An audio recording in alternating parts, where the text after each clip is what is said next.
Hey there, you're listening to You Still Going On About That with Rob Israel and Joseph K. You can find us anywhere you could download podcasts. You could also find us on Instagram, Twitter, and Facebook at YSGOAT. Thanks for listening. I'm Rob Israel. I'm Joseph K. And you still going on about that? All right, Joseph. It's September 22nd. Right? Is that significant? No. Not that day. Soon right. To be September 23rd. All right. Which I don't know what that day is. Is that significant? I guess. You tell me. I don't know. Is it? Well, you have it's a big day for you, right? Like, why? Is this the day you move up into the Denny's frequent diner club for their I wish 4 p.m. moons over my hammy special? Like, no. How old do you have to be for that? I don't know. Probably. Let's see. I could check my membership card, but I think I got it when it was when you turned 80. No, I'm not there yet. All right. I'm not that lucky. Right. No, I turned 45 tomorrow. Or I guess in a couple hours I turn 45. Yeah. I can't. You know what will happen the minute I turn 45? What? I'm just gonna experience all of a sudden my back cracks and I just get even more decrepit. More hair falls out. Falls out. Hair grows in places it didn't have. Glaring out your window for kids on your lawn. Yeah, especially at this time. That'd be weird. Yeah, I think in my head, because I'm older than you, I think in my head, my self-conception of my age stopped when I was around 35 or 36. That's just kind of how I always view myself. You'll always be that age. Yeah, I mean that's just how I felt. Kind of the same since, and I don't know. I mean, that's just kind of how I think I feel those things. I was 8. The literal man child. Well, that'll be good. Do you have plans for the birthday? Well, gonna get up, have some coffee. Good start. Take kid to school. Yeah, good. Well, my wife took off work, so we'll probably go do something. Yeah. Go somewhere good to eat and do whatever. And I don't know, birthday stuff. Stuff you do on a birthday, I guess. Yeah. A little closer to. Am I over the hill? Is that over the hill yet? Well, supposedly over the hill is 40. Yeah, that's a good question. I saw. I think it's your wife was saying what is middle age? She was saying that on Facebook or whatever. I guess when you die, or right before you die, 2 seconds before you die, you go, oh. All right, now I know when I was middle age. Yeah, right. You just want to make sure that middle age was as high of a number as possible. I think it probably used to be a perfect bell curve. You were young and then you got to be middle aged and then you perished. Thereafter. But I think now with what we know about health and everything, middle age is towards the end. You're probably pretty good up until the end. Don't tell Taco Bell that. Well, we know, we have Lipitor, I can still do not on that yet. I can still do sour cream shots because I have Lipitor. Sour cream shots. I don't even know what I was gonna say. Oh yeah, I remember seeing an ad when I was a kid, back when they actually had really good PSAs. And one of them was an anti-smoking ad. And this was I don't know how old I was. It's not it's probably a teenager when I saw this one. The guy talks about when he lost his wife to cancer, and in the end of the commercial, he goes, "I didn't think when my wife was 20 that she was middle aged." Oh, jeez. And I was that's pretty effective. Oh, that's depressing. Yeah. Oof. Well, made me never want to smoke. Yeah. You're watching that commercial, lighting up another one. I smoked. I was weird. I didn't start smoking until I was 18, and I only smoked for about 10 years, and then I quit. Yeah, late bloomer. Yeah, well, I moved in with a girl who smoked, and I picked it up socially, and then the next thing you knew, it was this house stinks. She stinks of it. I might as well just acclimate. It was the classic addiction, you say, well, I'll just do it on the weekends or when I'm out, at a nightclub or whatever, and next thing you know, you're doing it at like 6 a.m, or it's 2 a.m. and you don't have any cigarettes and you're running down the street. Well, yeah, that's the problem with they say, like, that's why it was probably the best move ever when, as far as I know, with New York, because I was, yeah. I would say one of the good things Bloomberg did as mayor, that I agree, even back then, was that they made it legal to smoke in bars. Yeah. And it was probably the best move ever because one, smelled like shit, and everybody wants to. And it's funny, after like a year of that, and I would smell cigarettes, I'd be like, ugh. Like, if it was at somebody's house, it was one thing, but like, and I remember talking to people who had cigarette addictions and stuff. They said the hardest time they would ever have smoking is if they were at a bar. Yeah. Well, in the early 90s, I was out in Portland, Oregon, and I was like super into the nightclub scene and everything. I must have smoked like a pack of cigarettes in like a period of like 3 or 4 hours at nightclubs and stuff like that. I was just like yeah. Looking like what's his name? Hunter S. Thompson. Well, Kid Rock.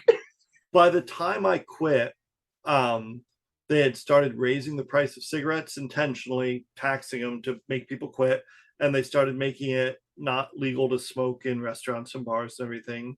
And so quitting for me, I got on the patch too. It was a lot easier than people made it out to be. Like, I had an easier time than I thought I would have. I think because you went in late. I think so too. Yeah. And you probably just were with different people, maybe. Plus, it was getting crazy expensive. Like, yeah, my wife, I was dating my soon-to-be wife. She didn't smoke, so it was. So that right there is a deterrent. At some point, you're gonna be. She would have probably been like, yeah, especially like a kid at that time, or. Well, and we're like, I didn't want to. And the other big impetus is we were just about to buy our first house. I didn't want to smoke in my house, like in my new house. That shit smells. It gets in the paint, never leaves. Yep. Yeah. Oh, yeah.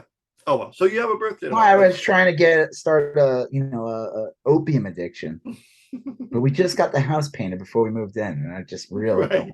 I mean, once you get that on the walls, it just does not leave. Yeah, it's so hard to get the scent of hookah off the. All right, well, Justin, besides talking about cigarettes and lives being half over, what are we talking about this week? We got a lot to talk about. We're going to talk about a bunch of shows we're watching currently. Andor, the new Star Wars show. House of Dragon. You mean and woke? And why? Yeah, okay. Well, we'll talk about that when we talk about that. Andor, House of the Dragon, House of Woke, The Rings of Power, Ring of Woke, and She Woke. I mean, just She-Hulk. She-Woke. No, Joseph, the show's called She-Hulk. Okay, buddy, get away. And then we might talk briefly about The Little Mermaid. You know, Little Merwoke. We talked about The Little Mermaid last week. I'll tell you, man, I saw a bunch of tweets maybe we can just get that out of the way. I saw a bunch of tweets over the last week, and I had to read them several times to figure out if they were like parodies or not. You know what I mean? Before we get into that, what other things are we going to talk about? Okay, we're going to talk about we'll talk about Little Mermaid first. We're talking about Ron DeSantis and Greg Abbott's human trafficking ring. Yep. Donald Trump's big time legal problems as of late, which is hilarious. Alex Jones's trial, which is going about as well as anyone would expect. The midterm elections, then we're gonna finish up with little Kyle Rittenhouse. Yeah, where's that little scrappy little rascal up to? We'll talk about that later. Yeah. Because now what you just talked about is probably not the order what we're going to talk about, but we'll figure that out. Yeah. And we haven't even figured out what we're going to talk about first, but we did say Little Mermaid, and we'll get into the other shows. Okay, I mean, we talked about Little Mermaid last week because we are two white middle-aged men, right? And with lots of opinions on a movie that is intended for small children. Yes. And we have a lot to say about that. I mean, you know, when I was well, you were probably already a teenager. You were probably in your 20s when the first one came I was out. in my late 30s when the first Little Mermaid came out. No, you were not that old. I think it came out in like 80. Little Mermaid's famous for being the first Disney movie. Like Disney was dead. I don't Yeah, think that was people a realize. Like Little around that Mermaid was a period, big return for them. yeah, Yeah. Little Mermaid was like the big start of the Renaissance with like Aladdin, Beauty and the Beast, Lion King. It's Yeah. really those four, you know, Mulan and all them. By the time Aladdin, it peaked with Aladdin. It was no, Lion King. That's it. Yeah. Lion King, and then after that, it kind of peters off. Like they're still good, but like Beauty, yeah, it was Little Mermaid, Beauty and the Beast, Hmm. Aladdin, Lion King. Yeah. Yeah, that was like their new golden Like they had era. like the Black Cauldron. They wouldn't even release it on tape. I remember my friends and I used to talk about that movie, and like he gave me like a copy of it. It was like bootleg. You couldn't see it. Like Yeah. they pulled it because it was like and he made it sound like it was so dark, and it really wasn't. Well, But no, it wasn't as dark, and they really gave short shrift to Angel Heart, I thought, which was probably one of the Angel Heart. Is that Robert De Niro movie where he's the devil? Mickey Rourke and Lisa Yeah, I don't think that Bonet. was a Disney That wasn't cartoon. Disney? No, when he runs out. Yeah, no. Okay. No. All right. Well, I'm a little unclear on the details then. But like Lisa Bonet? No. Yeah. No. I don't think that movie. right. Yeah, that movie made Bill Cosby angry because he wasn't allowed on set to. Right. He blames that for Leonard Part 6 tanking, is what I hear. No, he was angry because like Lisa Bonet was on the show at the time, and she was like, "I guess you got naked in this," and you're not supposed to do that. Yeah. And then he's like, "Drink some of my special wine." You're like, no, it's like Cosby's here. I can't believe we got him as a guest on the show. You know, well, yes. So okay, so the little bit over the last week, I know we talked about it last week, but I've read a lot of tweets of adults talking about the Little Mermaid, and I swear some of them. Well, there's to be clear before, because we were talking about the cartoons. Yeah. Just in case anyone listening, yeah, has no idea what the hell we're talking about, which is probably 90% of the time. Little Mermaid, they announced a couple of years ago, they casted a black woman, or I don't know how this person is, to be a young woman, to be in the live action Little Mermaid. Right. And they got a lot of people's feelings going. Everybody kind of forgot. But then they released the trailer. Movie's supposed to come out next year. And boy, did it get some people miffed. Some people had some really good hot takes. I like Matt Walsh, that piece of shit, transphobe scumbag on Daily Wire, though. Yeah. He did say one funny thing about he started to say that it'd be scientifically impossible to have a blind person as a mermaid, which is like really funny because it's like something that's not real being right kind of by science. Well, actually, let me tell you, he said that they would be like transparent, and they probably wouldn't even have eyes. They would have like a antenna, and like they would look really fucking frightening. Probably, I would say that's probably the most scientific accurate thing he's ever said. Sure, yeah, but I'll give him that. I'll say, listen, you're a horrible human being, but when you said that the mermaid would actually be like translucent, literally translucent, and probably would not have functional eyeballs, you're right, dude. Yeah. It was a lot of the tweets were like that, like trying to apply science to the cartoon mermaid. Yeah, and then or like they get really mad, and like all of a sudden like canon means a lot, right? To them. It's like the same people who like all of a sudden are concerned about female sports, right? Yes. Well, it's like the same thing. It's like, wow, I didn't know you cared so much about women's right. That was the other one. Is there's a lot of like people that were talking about how MAGA they were, but their primary interests are currently the Little Mermaid and women's softball. You know, it's like like all of a sudden the women's swim team means everything to them. Yeah. There was a really funny. I gotta see if I can find. Let me see if I can find it. Well, the funniest take I saw was from some guy on TikTok who said that the people complaining about it looked like they were the kind of people that would be mad she wasn't all fish instead of like half Yeah. man, half woman, and half fish. I mean, it's then just, they could hold her up in their dating profile. like reactions to the Little Mermaid trailer be like, I think the Little Mermaid's really pretty. Sarah, age 10. Jake, age 8. I really hope it's got submarines and sharks in it. Maz, age 10. She's a brilliant singer and the song is awesome. Jim, age 48. This woke nonsense has to stop. Everyone knows it's scientifically impossible for mermaids to be black. It's not true. The European roots would they have a white person play Gandhi, or they did. Well, that's not the point. And then I said that that guy's I tweeted it. Actually, that one did really well. And I said like something about like that guy makes a really good point of where he went wrong in his life. Like, where did things go wrong in his life? Yeah, right there. I mean, like, it's really weird how people react because at the end of the day, it's a fucking thing made for little kids. Yeah, mostly little girls, and like, it's just like all of a sudden it's piqued the interest of some people that you would think would not give a shit. Yeah, so do not have Mr. Potato Head. Everyone got really mad when the Mr. Potato Head people were like, yeah, we're not really gonna gender these things because you move the parts around anyway and make whatever the fuck you want. Because they're potatoes.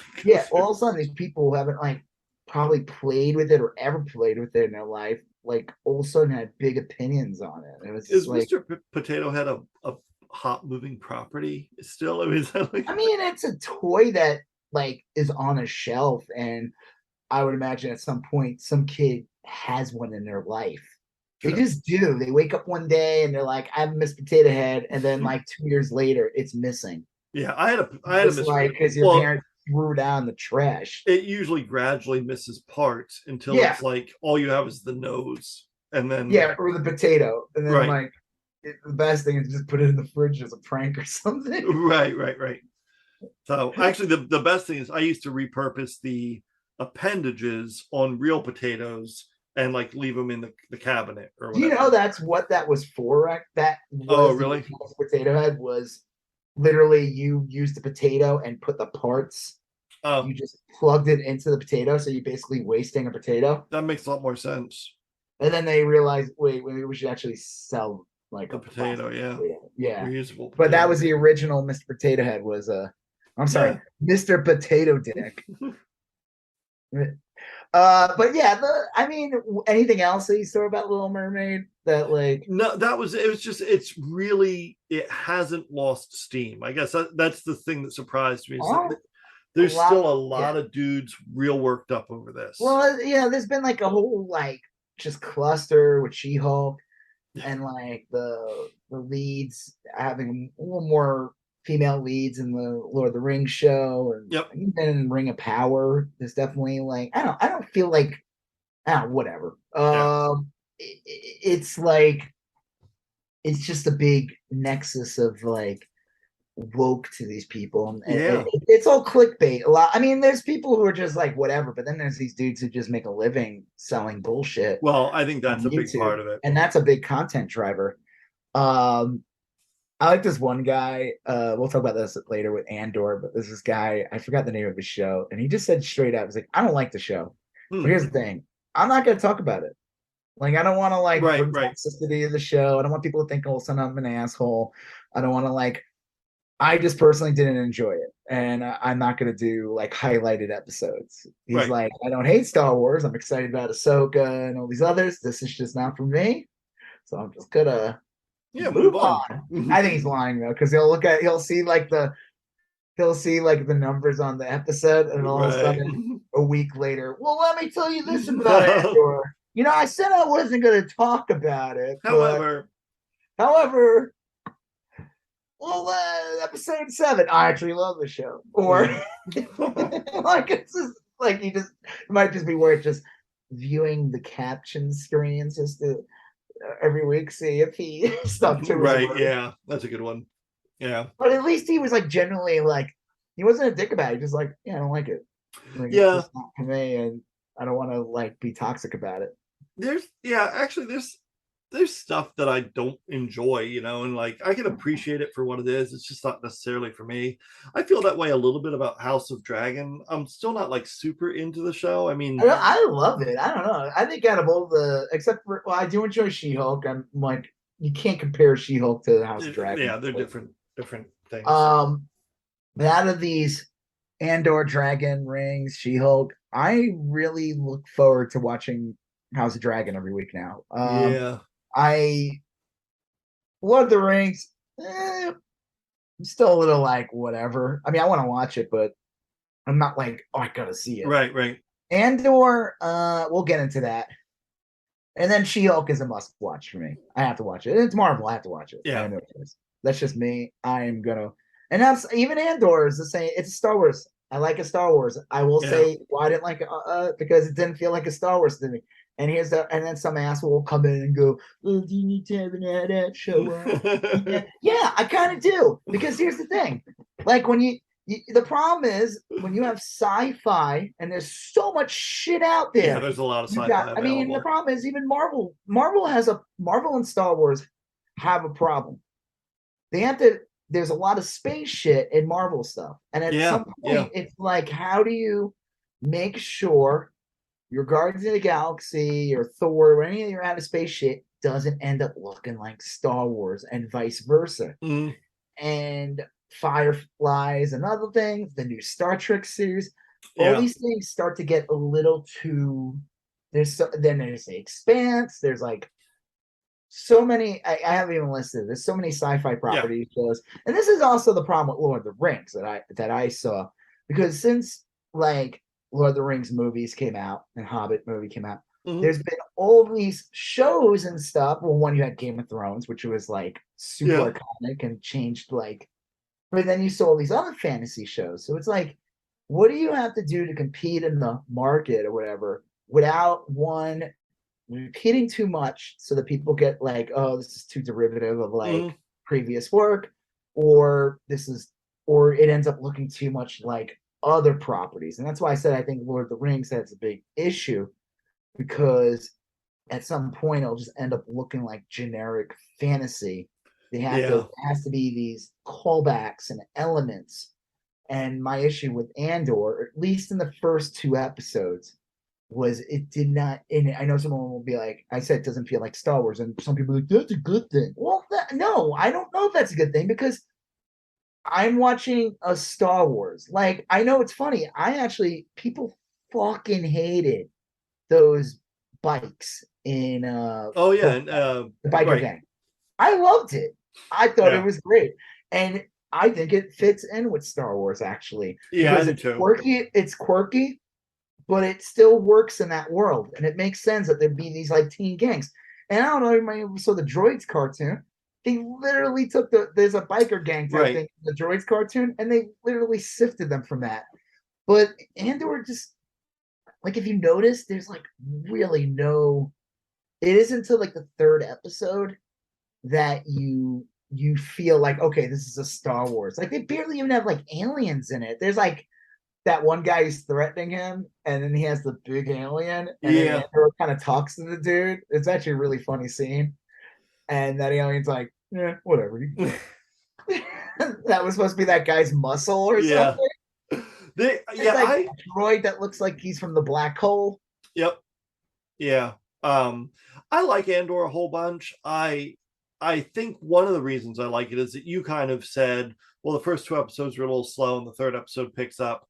And so I went into it with pretty tempered expectations. So I did love it a lot, although I definitely see what you mean about it often doesn't feel like a Star Wars show. It's not even like, okay, I need to have like an AT-AT in there. I need to have a Dewback or a Ewok or whatever. Well, a salacious crumb. I don't need that to feel like a Star Wars. It's the overall mood.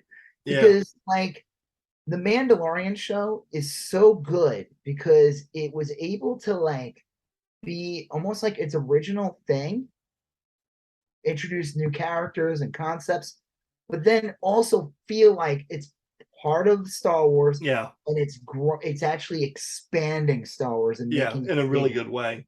Obi-Wan, it felt like the prequels and the original trilogy.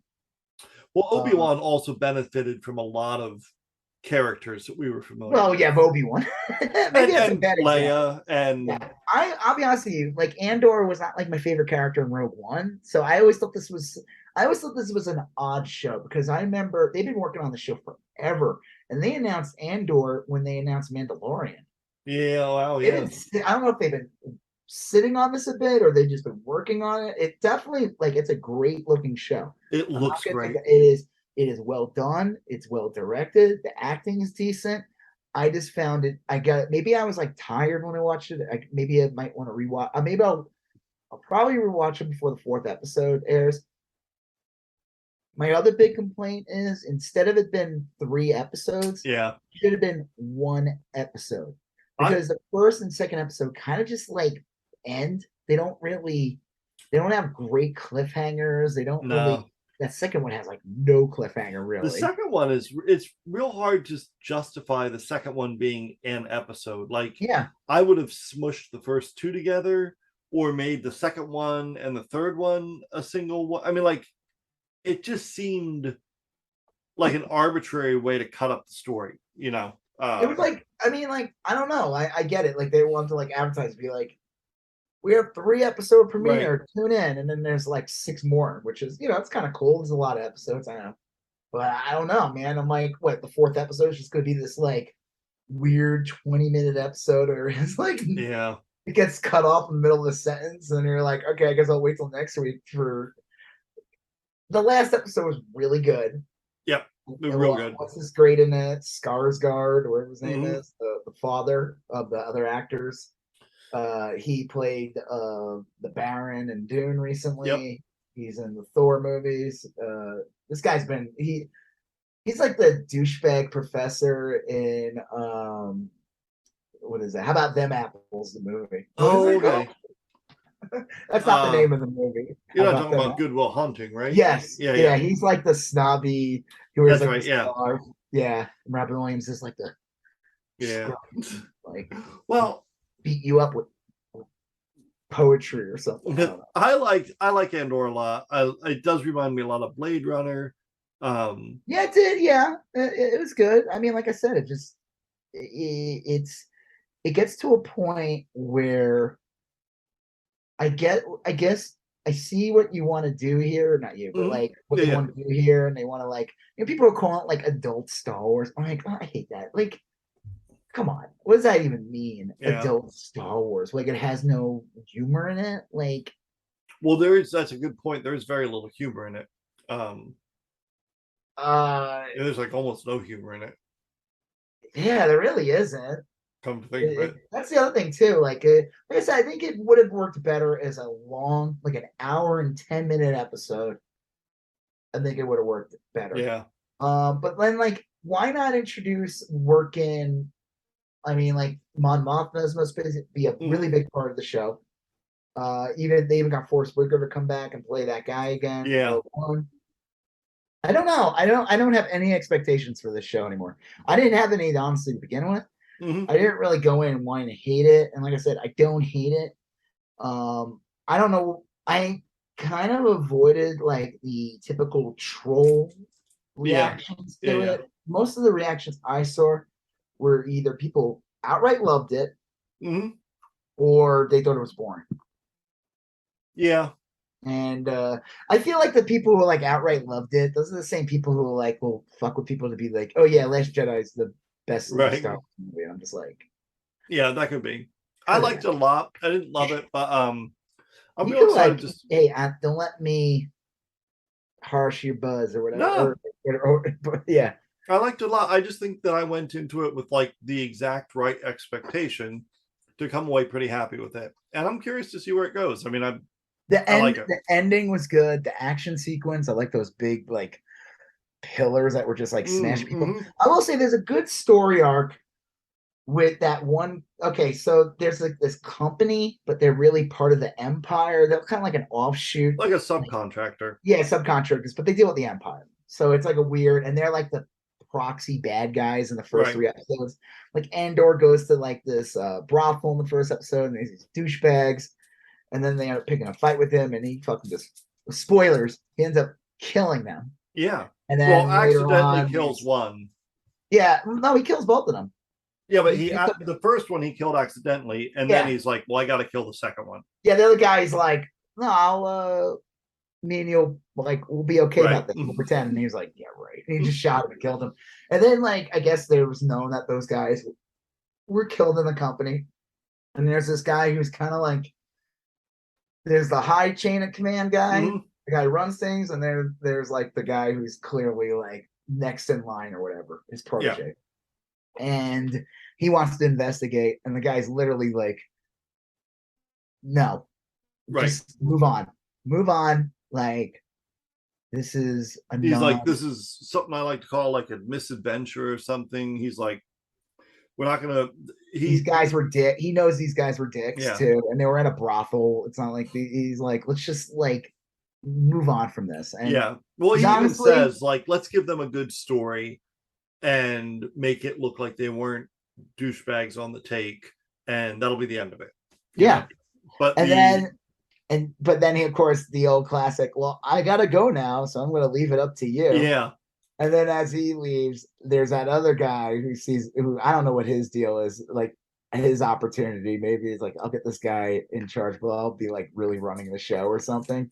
He manipulates this guy, and it kind of shows you like the hubris of the Empire. So I kind of like this. I do like the storyline. Like, yeah, we'll get me and you and a couple other guys. We'll go and we'll take care of this, Mhm. and you'll look good in the end. Actually, he totally tricks he just talks the guy into, I don't know if this guy's being malicious or not. Yeah.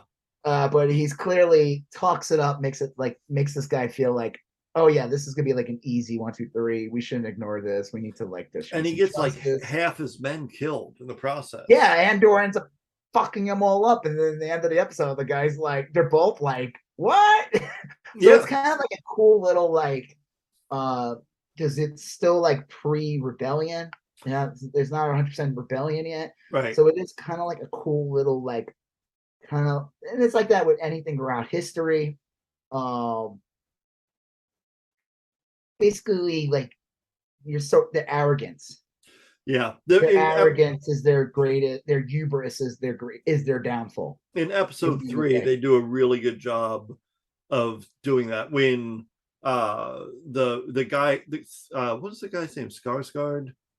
What is his deal? He's like a politician from Kurdistan or something. Yeah, but he is there to recruit members into he wants to recruit people into the rebellion.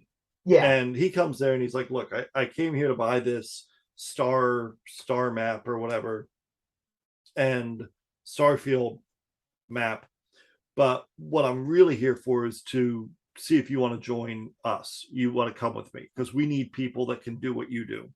And so he's there to recruit. He's starting the rebellion. He's one of the people that organized the rebellion. So it's really kind of a cool little time in Star Wars to focus on. I feel like what will happen is, because like I said, it doesn't feel like it, but clearly by the 3rd episode, it does feel like Star Wars. Like the ship the guy has like that Corellian window. It feels like a Star Wars ship. I like the that one guy who gets in that one ship. The wire was hooked to it, so he was like getting fucked up, and like that whole storyline is pretty cool. Where like this, what should have been this easy, like we're gonna go arrest this guy and get you, ended up blowing up in their faces. And it also shows you that if he didn't fucking do that, it's like almost like that's where the Empire started to fall. Yeah, right at that moment, and that older guy was right from the get-go. Just leave it. It's true, because you wonder like what makes them think they could go up against the Empire. It seems so foolish, but it also does a good job of showing like how pissed off that whole town was pissed off at the Empire. They all work together. They're signaling. They're like, it looked like Black Hawk Down, like a few soldiers going into Mogadishu or something. I mean, it wasn't going to end well. So there's some really cool things, and we're only 3 episodes into it. I think there's like 12 total episodes. There's so 9. Oh wait, maybe you're right. I think there's 9 more. Yeah, I think there's a Like I said, I think more. if they just, instead of this marketing bullshit of saying 3 episodes, it should have just been 1 hour and like 10 hour 15 episodes. I would have enjoyed it more. I think it would have been, because then you wouldn't have these harsh breaks. You wouldn't have to like sit through credit. It would just flow better. I think it would be edited better. I think you could tell it, because it is, those first 3 episodes are really one episode. Yeah, it's telling one story, and I think that's a big issue with all these streaming services. Like they do this shit. Obi-Wan was kind of the same thing. Like they aired 2 episodes that first night. Yeah. And it ended with the big cliffhanger with Darth Vader in the very end. Like just the snippet of him, like him getting built back together after he's in his vodka tank. Yeah. That should have been just 1 episode. Probably. I'd rather have less episodes and just be like, yeah, this is like an hour and a half pilot, like a little mini movie. Yeah, that would make more sense. I don't know. Yeah. That's my fear, is like, because of how these episodes are cut, my fear is like the pacing fear, like it's a fucking TV show. Oh, I'm scared of the shit. Is that we're gonna have these like episodes now, they're just not very satisfactory. Yeah, it's funny you say that, because most of the stuff we watch and talk about, I really like, and my complaint often seems to center around pacing. Yeah, like Mandalorian works because most of the time each episode centers around Mandalorian having to do something, going to a different planet, telling a different story, and there might be a backstory that's throughout the season, but there's still a beginning, middle, and end. And that's been an issue I've had with some of these Marvel things. I think She-Hulk kind of fixes that a bit, where you feel like you're getting a satisfactory episode. So this whole they want these weekly shows so they can, one, pad out people's subscriptions and stuff. Sure. But they're making shows like the way Netflix makes shows. Like Netflix, I feel like is getting better, where some of these episodes are starting to be like Sandman was a good example, where there was like some of these episodes just stood out. Like I want to just rewatch that one episode. Yeah. Like I don't need to watch this whole season. And that's usually never been the case. I'm like, I don't even know what episode it was. It was somewhere in the chunk in 7 or 6. I don't know. I have to find it. I feel like if they're gonna do weekly shows on week to week thing, they need to feel more like you're telling a more episodic, a little more episodic, or don't do a weekly, or I don't know, do 2 weeks. I mean, like I know why they do weekly. Because one, they don't want to dump all the content on there, and they want people to make memes and talk about it. But if you make these episodes that are just like Andor wakes up, that's not out the window, and then the next scene, credits roll. It's like that's what episode 2 felt like. It was just like, wait, what? The episode's over? Yeah, like walking down the street or something. I was like, that's not a cliffhanger. After yeah. So my only other comment about, and I don't know, we talked before we did the podcast. So sometimes I'm always like, did I say this during the podcast? Right. My issue with the show, people like I said, there's some people who like hate it or love it, and I just feel like, or they say like this show is adult, and I'm like, what does that even mean? Like, it's still. It's a Star Wars. I don't know. It should still feel like Star Wars. I mean, I don't need to have like a Jawa screaming Otini or like. But you don't need Jar Jar stepping in feces. I don't need. He did it once in one movie and never did it again. It's gotta feel. I mean, I'm sorry. That's the property. It should somewhat. Yeah. There has to be like callbacks or something. Like someone was like, "Oh, this show doesn't have enough Easter eggs," or there needs to be Easter eggs, and I'm always like, I don't think that's a bad thing. Like most of these, like you have to admit, most of the shit we're watching is all nostalgia based. Yeah, a lot of it. Star Wars shows because you like the original Star Wars movies, right? you wouldn't be watching him then. You know, it's like that's just the fucking truth. Like I like all the Marvel stuff because I grew up with all the Marvel comics, and I still like those comics. So Yeah, I'm I mean, excited. there's still good things on their own, but they incorporate a lot of nostalgia and There's goodwill.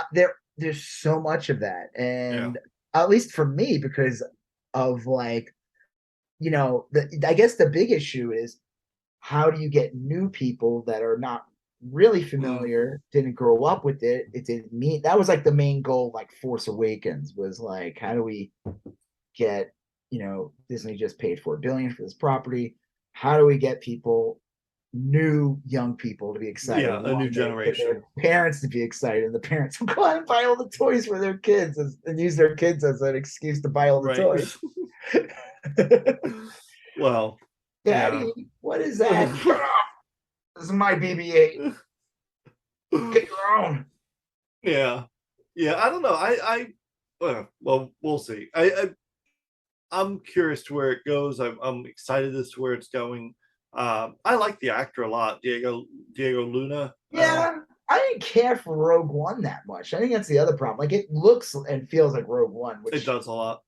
I found Rogue One to be pretty humorless and like kind of like a little too dry. And like my issue with it mostly was just like the characters weren't that compelling.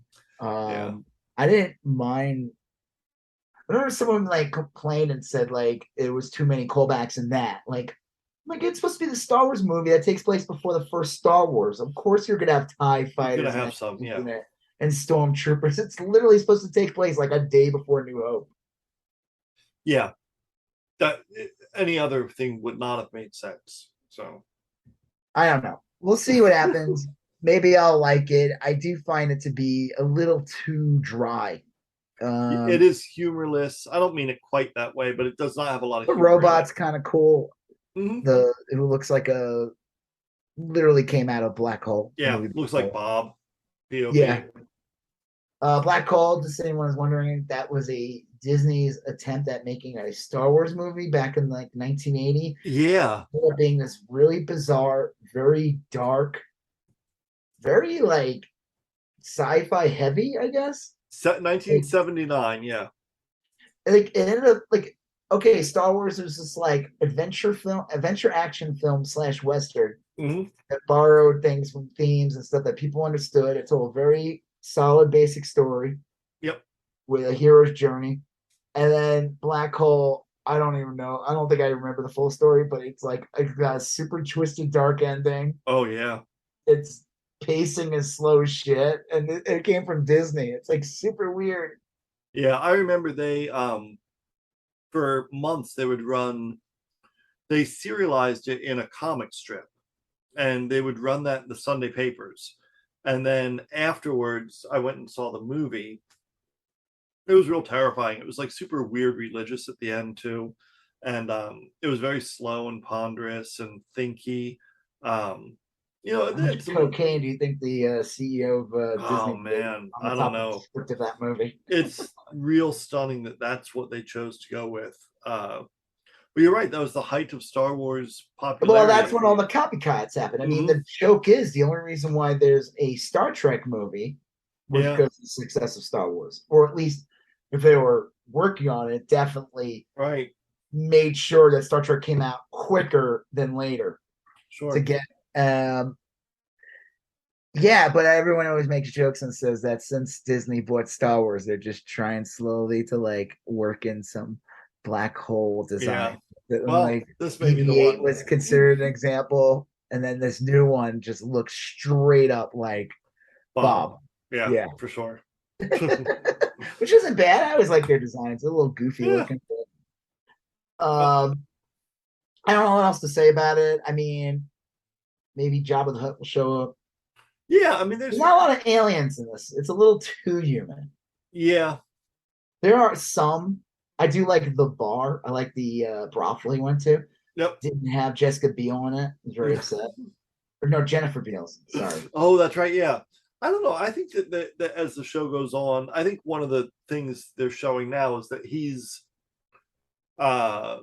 just kind of on lonely outpost in the middle of the nowhere, and as the show goes on, his horizons will expand. And and that's like they're showing like there's like a story, they do flashbacks of him when he was a kid, where he's even more, if he's like you said, he's isolated in this one. Yeah. He's even more isolated when he was a kid on this planet, where like they didn't even know, like they didn't really have like technology really. No, and he was getting hunted down. Well, was about to be hunted down by rebels. What's the deal with that woman that ends up becoming like his, I don't know, adopted mother? Was she like a pirate or something, or is she like? I got the feeling that she was maybe not scavenger, a scavenger of some type. That actress looks familiar as hell. I swear I've seen her in other things. She did look familiar. I didn't bother to look I've her up. swore I've seen her in many, like just one of those like British actresses that like. Yeah, she was good. The whole cast is good, I think. Yeah, everyone's good in it. Like I said, it's just like, I don't know. Didn't have me like super excited. Like I said, the last episode's really good, but I'll take it back. They did have a speeder bike, so I felt safe. I was like, oh, thank God. Like that gif of what's his face where he's like sweating. The dude plays Professor X, the younger guy, Professor X, that actor. He's like, that one where he's like, yeah. I don't even. What is that from? I don't know. That's a good question. People use that for like sex shit all the time. Well, I'll tell you, on the opposite end, we probably have our assessments reversed on House of Dragon, because I like it just fine. I mean, I'm going to watch it, but I'm less invested in House of Dragon than I am in other shows. Well, that's because you just don't like good things. Good, but this is your favorite of the four we're talking about, right? Well, She-Hulk is his own thing. Okay, fair enough. Yeah, she gets her own thing. But out of like Andor, Dragon, and Lord of the Rings, Dragon so far out of those three is my favorite. Now, who knows? Andor might be the best. Yeah. All of a sudden, slipping a banana peel, and there'll be pratfalls and farts, and that's when I like it. Right, of course. I feel like this is Star Wars. I feel safe. Get the stormtrooper falling noise from that 20s film that they use all the time. Yeah. Whatever. Just played over and over. Maybe they'll have like the skeleton of a Death Star in the background. Then I'll be like, cool, safe. Feel safe. Feel like I'm at home. This is my coat, Empire Strikes Back underwear and pajamas and bed sheets. I'm 45 years old and all those things. No, you thought I was going to say 4. There's before we go into Dragon, there's a great tweet someone had where it's like, it's Saturday night. I've seen this. You got it. Nintendo 64, Pizza Hut or something, and Surge. Yeah. 35's never looked better. Right. like that's where it ends. You're like, wait. It's true. Sometimes, like my wife and daughter will be like, well, we're watching a movie, like a girls' movie, so just chill and do whatever you want. And I'm like, yeah, I'm gonna I have a Coca-Cola and a new video game, and it's like my dream evening of being an 18-year-old. But here I am, I'm in my 50s, and it's like, oh, this is watching. Well, you get isolated from the right. You want to watch a chick flick? No, I've watched some movies that they watch. We watched a real funny an Indian rom-com, but it was like set in New York, but it was clearly made like by everyone involved with it was Indian, had an Indian last name. It was on Netflix. I feel like, is this recent thing that came out? Was it on Netflix? Yep. I think I heard of this. Yeah, it was they were, it was like a romantic thing. They were put together by their parents, and they actually did fall in love. And anyway, it was fun. Did you feel you ate steak during that, so you didn't turn into a big sissy boy, right? Exactly. Yeah. I just casually flipped through the latest issue of Guns and Ammo, which Lauren Boebert on the cover. Yes. Like, I tell you, really, I gotta excuse myself to the restroom for a moment. really funny, real quick, real funny. We were at Target today and we were looking at like beer, Yeah. and some lady injects and goes, "That's really good." The title thing was called like Princess Yum Yum or something. It was just like a terrible name. And I was like, she's like, "You probably don't like it because of the names. Don't worry, it's really good." But I'm like, I don't even give a shit about the name. I just, it was like raspberry flavor. Oh yeah, that can be She's tough. like, Yeah. you can pretend it says Prince on it. I'm like, in my head, I'm like, I'm thinking in my head, like, how would that be better? Wouldn't that be worse? Prince Yum Yum. I think I would prefer Prince. Yeah. Hey, I like girls. What is this? Now I'm like, I didn't like it because it's raspberry. Yeah. Funny. Like, how is that better title? Prince Yum Yum. Hey, you know what? Nothing wrong with that. No, not at all. Well, speaking of Prince Yum Yum. No. Oh yeah, House of Dragon, right? I like the show, but I'm not. It's not. My issue with the show is I think the best character in the show is the girl. Yeah. Is the dragon, the princess, the main. Right. And that actress, that's it. She's done. Yeah. Next episode, the show jumps like 5 or 10 years, and it's played by a different girl or woman, I guess. And I don't know if it's going to be good. You know, you're talking. I mean, I'm sure they did a good job of. It'd be really funny. She's just like an awful actress. Like, like it was really a Kardashian or something. What? Like a Kardashian or something. Yeah, like they have to, like, you could tell like she's reading the line, like her eyes. It was looking like they have to tase her to get her mouth to move. Like, yeah, she's constantly looking like she's eating peanut butter. Yeah. My only problem with the show, and this is maybe a stupid problem, is that like it feels muddy. Like everything about it kind of feels like, okay, this is a little unclear. The motivations aren't super clear. I know that's part of the fun. But I like the pacing of the show. It is paced well. Yeah, the pacing is really good. It does a good job of hooking you. I agree with you. It is not. I have no fucking clue what's happening. This episode had so every episode had a time jump. Yeah. This one had like maybe the least, like maybe it was like a month. It's not a lot of time passes from this one from the last episode. There's I'll play safe, maybe 6 months. I don't know. Like she had the second kid in the last episode, the queen. So this baby was like a little older. So it was probably literally like a month or two later. Yeah, not much time. Basically, the whole plot is like we need to find the future queen because the king is adamant. He doesn't even care. He's flat out. He got rid of that hand. Right. But there's a great scene in the beginning when the former hand played by that actor, I didn't realize, Rhys Evans, or I don't know. Oh yeah. The villain from Little Nicky, just in case. Cinema classic. Adam Sandler. That movie's so bad. I watched that recently, like a couple months ago at Roger. They're all terrible. It is. No, this one is like dog shit. It could have been good, and it's just so bad. Half the movie's like an ad for Popeyes. Little Nicky's like, I forgot about that. I'm like, the fuck? Why am I watching? Like, this movie sucks, but man, I really could go for some Popeyes right now, and I don't know why. He breaks a good point. Like, obviously, he wants his daughter to be. He wants the kids of her, of course, to be the king. His first wife. Yeah, it makes sense. The lineage. No, that the hand. It would be in his. Oh, right. Yeah. That she, like, her son would be the king, in line to be king. It makes sense why he would, but he brings up good points to saying like they're not going to respect a woman. They're going to she's going to lose the entire kingdom. He's just looking at like, hey, you want to preserve this. This is the way it should have been. But, you also can't, you got to move history. Can't make everyone happy. There has to be some progress. Like I said, it makes his motivations seem like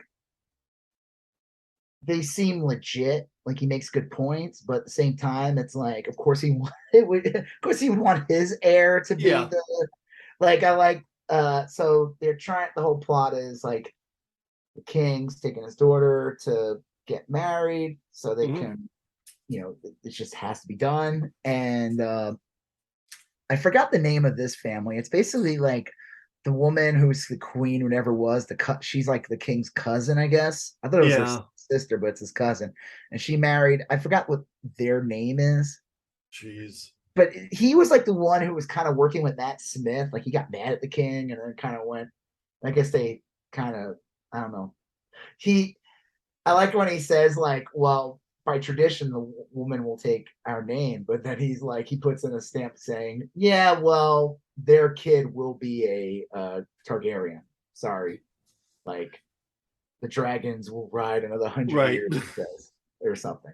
But he's like super sick, the king, at this point. Like he could barely, like he's right. Like, he looks decrepit. Yeah. Yeah. And there's this great, I love, I mean, I don't want to like recap the whole episode, but like they basically show like the son, which is like, I guess he's a cousin, right? He's technically, I think so, yeah. He's like a second cousin. Right. It's like Rudy Giuliani was watching and going like, hey, I like this show. This is he's related, but not a super immediate relation. The kids' eyes won't be as close. Right. If they're first cousins, the toes won't be as webbed. Only a 30% chance they develop gills, Hey, who wouldn't want gills? Honestly? I like those odds. Especially when the ice caps melt, man. True. Fucking Waterworld, you could be like, man, yeah, Kevin Costner. I wish my parents were fucking brother and sister. I'd have some inbred gills. Yeah. Everyone laughed at me finding out that my mother's my aunt and my father's also my uncle. But look at me being able to survive this water world. Well, yeah. I also eat rat heads, but that's another story. Well, the twist in that is, of course, is the prince is gay. Mm-hmm. He has a lover, and the girl doesn't even give a shit. She's like, listen, she's getting it on with that dude, the guy from Braun. Yeah. Where is he from? Braun? What's it called? The country he's from. Yeah. It's the country that the guy who played Mandalorian was from. The Sand Snakes and everything. Wasn't that the country? Dorne. That's it. He's Dornish. Right. Braun, whatever. Close enough. Well, there was a character Braun that was kind of throwing me. I was wondering if it was where Braun was like he became the like Minister of Defense after all was said and done. Also, I like that the prince has his lover, whatever, is kind of a douche, and his name is Joffrey, which is funny. Yeah. The other Joffrey was douche in Game of Thrones. Yeah, and he's talking to the guy from Dorne, and he's like basically like, yeah, listen, we got an understanding here. It was like kind of weird though, because it was almost like kind of threatening in a way too. It was, yeah, it was hard to read. And that he loses it in the wedding and just fucking smashes his face completely in. Yeah. I mean, like, literally, like the dude has no face in the end. Like you see it, just like a big thing of meatloaf. Yeah, the prince wasn't very happy. It's funny. Okay, so there's the red wedding. That's like the famous disaster wedding in Game of Thrones. Wasn't there another disaster wedding in Game of Thrones? There was. You'd think like people would not get married in this world. They'd just be like, listen, just elope. Don't people just. Yeah. Oh, I forget the other one. There was another big wedding scene, but the red wedding is the big one. That's the one. I like Matt Smith shows up. I like that, like when he talks to her, they like talk in their language. They don't talk in like English. Yeah. And there's definitely some weird like in uncle, some incest going on there. I don't know what that's all about. Seems to be, yeah. But you think he's the one that's starting the shit, and then he leaves, and then there's like a big kerfuffle, and it takes you a second to figure out what's going on. And that's when you see the guy from Dorne, her guard or whatever, her love, literally pummeling that guy to death. But the episode basically ends with the king passes out, and you think he's gonna die. He looks like he's almost dead. You saw the trailer, right, for the next episode? Not until after you told me to go back and watch it. Okay. I feel like these trailers show way too much. Mm-hmm. So maybe you know what, we won't talk about it because I feel like if you didn't see the trailer, Well, we'll just wait till. We'll go ahead. What? yeah, no, that's They yeah. clearly jumped like 10 years because I even saw the previews. I forgot it's like someone's kid, like a famous person's kid, is playing the prince, the queen and the king, the current queen. Mm-hmm. He's like a teenager, so they literally jump like they must jump over 10 years because Yeah. he's only supposed to be like 3 at this point or something. The one that the hand, the former hand, his grandson, he was hoping would become the next in line. My issue with the show, and we'll see as where it goes, is that's when we see the two main women who are younger in these past episodes. Mm-hmm. They're going to be played by different actresses, and they got people that kind of resemble. Like I did see, like I saw pictures of the woman playing the main princess. And I was like, they look nothing alike. But then I saw the trailer, and I was like, I could see the resemblance. It's like there's a decent flow into like. I'm just curious where it goes because it is a huge jump. I don't want to spoil anything from the trailer if no one saw it. Well, I think and I won't speculate here either, but I do like the way they've done the time jumps. I think that's been a real strength of the show and probably what helps with the pacing. That probably is why I like it, actually, is that they're not just like the slow slog of like, this episode we strolled into this town, and by the end of season 3, we're in the next, we made it to the next country finally. Yeah, I never would have thought I'd enjoy time jumps, like consistent time jumps on a show. But the Apple show For All Mankind does it so well, and I think this show does it real well too. Yeah, they jump. Well, besides they jump like 8 to 10 years per season, Mm-hmm. but even in the seasons, they tend to jump a couple of years here and there. Yeah, like a year or two. And it's done real well, and I think House of Dragon does that well too. In that, like, it feels natural. They're showing you the next logical scene and whatever thing is unfolding. They literally within 5 episodes, they basically were like, it was pretty much like 5 years within those 5 episodes. Yeah, but it didn't. It both felt that way and like, oh yeah, all this time has passed, but it didn't feel like, oh, I need to catch up because I don't know what's going on. It was handled real well. So. I think what I like about the show too, before we move on to the next one, is that I really did not think that a new Game of Thrones show was going to be good at all. Just because of like how the last season wasn't very good. It just wasn't. I mean, listen, I'm not going to like shit on it like as many other people did, but at the end of the day, it's all about, was it good TV or not? And it was kind of like a jumbled mess. You know, it's kind of like season 8 of whatever, last season of Lost too. It's just, I don't know, whatever. Yeah. Like the whole, they fucked up the entire, what do you call that? The ice, what are those things? The zombie, White Walkers? The White Walkers, They fucked that up. That ending with her, like, killing that king was just so anticlimactic, and like they make such a big deal. That's why I don't want them to fucking talk about White Walkers in this show, because I'm like, we'll just move on. Like fucking White Walkers, like I don't. That's like my issue. I think with Andor is just like I know where he is gonna end up. He blows up. Like I know someone will be like, "Oh yeah, well that Obi-Wan he does in Star Wars." I'm like, yeah, I don't care. Obi-Wan's an awesome character. Yeah. He was in the prequels. He's a Jedi. Andor is just some dude. Like, yeah, I remember his scenes pretty clearly from Rogue One, but there weren't a ton of them, you know. So whatever. Okay. So let's talk about. So yeah, I am looking forward to the next episode of Game of Thrones. Who knows? Maybe with the time jump, and like obviously this is like the second half of the season. I think it's 10 episodes. Sounds might not be as good. Who knows? Well, maybe. We'll see who wins. Maybe Andor will come in, or Lord of the Rings will come in. All right, let's talk about Lord of the Rings. All right. Yeah. What do you think of the show? We're 4 weeks into it, or 5? 4? Like half over now. Yeah.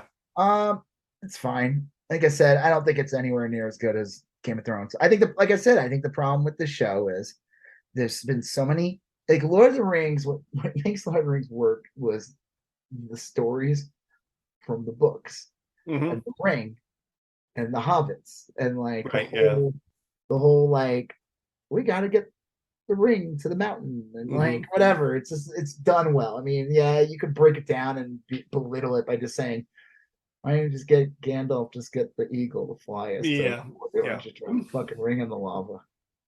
But then we wouldn't have a journey. So you don't like good times? You know? So I say to my son when we get lost somewhere, say, hey, we wouldn't have no, I was kidding.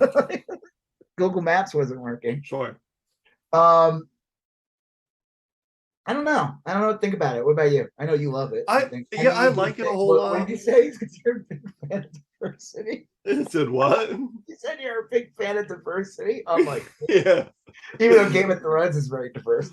Yeah, well, Game of Thrones is pretty diverse. This one is pretty diverse too. You know, I will say this about the Rings of Power show, and this isn't why I like it. It's not. I almost like hesitate to mention it, but it is one of those shows where it feels like they had people show up and they just cast people. You know what I mean? Like if you told me that this was roughly representative of the people that showed up to do the casting, you know, like you had a good mix of like white people, black people, brown people, you know, men, women, older people, younger people, people that were bigger, people that was, this feels like, yeah, they kind of nailed it. You know, there's this kind of looks like, I don't know. Is there anybody, like, I'm trying to remember, like, did they get anybody that's like not getting paid in scale in this show? Is there any names in this fucking show? I don't see any names. There is nobody, man. Like, that's what good. I mean, man. This show's a little bit of a fucking Ponzi scheme or something. Well, like, I mean, it's not like Munsters bet, which we will be talking about next week because that premieres on Netflix. Oh, nice. Next Tuesday. So I may have to take next Wednesday off. I have to take. Yeah, I need to take the whole day off. The next day. Kill myself after watching it. I would say I like it a lot. I think the casting is real good. I like that there's no big names in it because that's fine. It's you get lost in it more, but I get lost in it more, and so you give people work and stuff. And man, it just need work. That's Amazon's motto in general. They're like, listen, we make people work we need people in the factories. This show looks so beautiful. Imagine though, like they interview the cast like 10 years from now, like when the contracts are done, whatever, and they're like, we had to literally pee in bottles. like I don't understand why that is a company policy. We literally have to piss in jars. There was a bathroom right there. Bezos was sitting right there, making sure we filmed every scene on time. Well, I like it a lot. I like the lore. I will say the lore of the rings. The lore of the Lord of the Rings. I will say I can totally see why people would not love this show, and it would have nothing to do with the casting or the wokeness or whatever. I think they're fine. I'll say my favorite characters so far. I like dwarves. I think those are better. They're good. I like their interactions. I like the guy with his wife. Yep. Even though in that quartering made her look evil. Yes, yeah. She's like the sweetest character. She's a little duplicitous, like in some ways, but I mean they've made it clear that she'll lie. You know, she has no compunction about lying. So regardless, like that she's one of my favorite characters. I like the dwarf, the main dwarf, Kemp. Elf dude who's like interacts with the humans, that guy. He's so stern. I mean, I like the actor, I like the character, but like the one who like fights the orcs and shit. He never even smiles. Well, I mean, dude, he's fighting fucking orcs, man. Sure. I will say there was one cool thing in the last episode I liked with they introduced this like kind of this weird like orc that seemed more like an elf. Like he was like almost like a weird transition between like elf and, because aren't orcs supposed to be like fallen elves or something? Something to that effect, yeah. And this guy looked like almost like he was like in between or something. Right. Like, yeah. There was something up with him, and he was clearly the boss or something. Do you know anything more about that? I don't. And Yeah. I've kind of stopped looking the stuff up. I'm going to give the show a good watch all the way through, and then kind of like Wikipedia my way through the mythology of it. I was like watching Screen Crush. Yeah, those Oh, guys yeah, okay. do a pretty good job of like just pointing out some odd shit here and there. Yeah. I'm trying to think what else I like. Galadriel's like okay. That whole thing with the kingdom, that's what I'm talking about. Like that makes me think of Game of Thrones too much. Yeah. And I think that's the problem with this is that we only know Lord of the Rings Mm-hmm. and The Hobbit because it all has to do with that fucking ring. Yeah. Yeah. And this show really, I mean, yeah, it's called Ring of Power, except that Well, this shows how they built the rings, isn't it? I mean, that's that metal that he shows him that they found in the mine. Mithril. That's clearly the metal used to make the ring, right? Or the rings. I don't know. I'm assuming because if you listen to the music changes, and it like kind of affects them as they're holding it. Like this is for sure. Yeah. This is like that fucking start turning into like Gollum holding it too long, you know? Well, I know in Lord of the Rings, mithril is what the elves use for their armor. It's supposed to be like a silver, like but clearly that's also I'm assuming that's what they use to make that makes good sense. Yeah.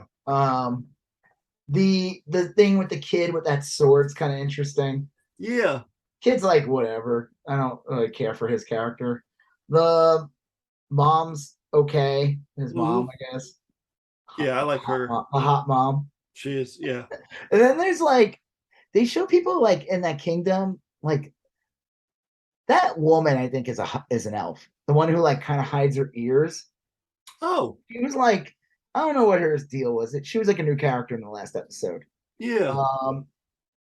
A guy like asked her to go on a date. I don't even know what her deal was. I forgot. She was like drawing in one scene. Right. I like fully forgot what her point was. But I feel like because there's like all this anti-elf rhetoric in the town. Like there's just huge amount. Like almost comically so. Like it's like MAGA type shit. It really is. It really is actually. But I feel like that girl's hiding her ears. Like it could be. I hadn't thought of that, but that would make sense. And I think like they show that some people who are actually elves hiding their ears. Hiding in plain sight. Yeah. They do have a point. Yeah. I don't know. I'm gonna watch it probably later when we're done because it is. Oh, that's right. Yeah. Yeah. So if I'm still up, I'll watch it. I usually watch watch it Friday night. I look forward to it. I think I don't. Okay, that's the thing. I definitely look forward to Lord of the Rings. Obviously, I really look forward to Game of Thrones. I look forward to She-Hulk. Andor, like I said, I'm wondering, do I just wait a couple episodes and just binge through them instead of watching it weekly? Because I'm like I said, the way those 3 episodes were, I don't know if I'll like really. It's a slow burn. Yeah, it's a slow ass burn that might work as just like more of a what do you call it? Like when you burn through a bunch of episodes, like a binge or something. Yeah, binge watching it. Like I almost like maybe if I binge watch it, I'll enjoy it more. Like it'll be more satisfying. I think that might be the case. Yeah, I don't know. I feel like as a fan and wanting to be on top of things, I have to watch it weekly. Yeah, it's quite the dilemma. Yeah, because what if Bosk shows up? Right. Or Tom Bombadil. Yeah, Bob Bomb. Yeah, like they just introduced a Lord of the Rings character. Yeah. Or Bumblebee. Corvette pulls up, bright yellow Corvette. Oh, but like it looks Star Warsy a bit. Right. Yeah. Like or Tackleberry from Police Academy. We'll have to recast that actor's dead. Yeah. I don't know. I don't really have anything else to say about Lord of the Rings, do you? Yeah, I don't either. I like it plenty. Do you have any Lord of the Rings predictions? Well, not necessarily. Yeah, I don't. I don't know. Clearly, that sword has. I feel like the sword handle that like grew, like the flames grew when he was using them. I feel like that is the show's the word proxy? Is that They're MacGuffin. That's the MacGuffin this season. Yeah. I think that's what's his face is because again the confusion is in the beginning of the first Lord of the Rings movie. Mm-hmm. They show in the past that big battle where they defeat the physical form of Sauron. Right. Sauron's gone. Mm-hmm. The king cuts off the fingers and breaks the sword hilt. And this kid finds that sword hilt. And clearly the sword hilt, but it grows the flames. So it's like almost like it's almost like a Lord of the Rings lightsaber. Patent pending. Lawsuit pending. Lawsuit pending, yeah. Bezos is like, come on, sue me. Come on. Bring it. I want to have some fun. That is cool. That's my prediction. That's the physical entity of Sauron's sword. And that kid has it. Yeah, that makes a lot more sense. That's gonna infect him or whatever. And because all the orcs are like scared of it or some shit, right? Like they react to it. Yeah, I don't know if they're scared, but they definitely react to it. Right. It's not like a normal reaction to like anything else. It's like clearly there's something about this energy that comes from it. You see that as what? I'll bet you you're right. I'll bet you that is a driving force that kind of keeps things going. And the season, because there's only 4 episodes left. So unless they start like speeding it up the pace a bit. Right. See, that's the thing. That's the thing I like about the Game of Thrones series is that like they could have just fucking took those 5 episodes this season and turned that all into season 1 and 2. Yeah. And thankfully they didn't. Right. No, that is true. So, all right. Yeah. Last thing to talk about before we go into She-Hulk. It's all right. It wasn't my. I enjoyed it. It's fun. There's some funny stuff. Mr. Immortal is hilarious. Mr. Mortal is I guess he's from the Great Lake Avengers. What I like is again, it's played by that guy from Strangers with Candy. He's been in a ton of other stuff, but the thing he was in recently was he played the like mayor's advisor or whatever he was in the Book of Boba Fett. Oh, okay. He was the male. What do they call those things? They have those tails. Twi'lek. Yeah, he was the Twi'lek. I forgot what his term was. I like that he was trained. He was educated on Coruscant, but he wasn't. Yeah. His family came from humble beginnings. It was really funny. I just remember that. I like this character. That's him. And yeah, Mr. Immortal is pretty funny. He has all the wives and the one husband. That storyline is okay. And then I like that the episode begins with like her, like she gets invited to a wedding and she looks at the camera and she goes, wait, this point in the season, you're going to do an isolated episode on a wedding? Yeah. Episode 6 of the show? Yeah, we're going to do that. Yeah. I like this episode a lot. I mean, I think like you had said before, you're pretty familiar with She-Hulk, the comic, and like how the characters work and everything. I'm not. And it just is real kind of goofy fun to me. My only issue, I like She-Hulk, and I think they're doing a fine job with that. Only character I really don't like is Titania. I think the actress is good.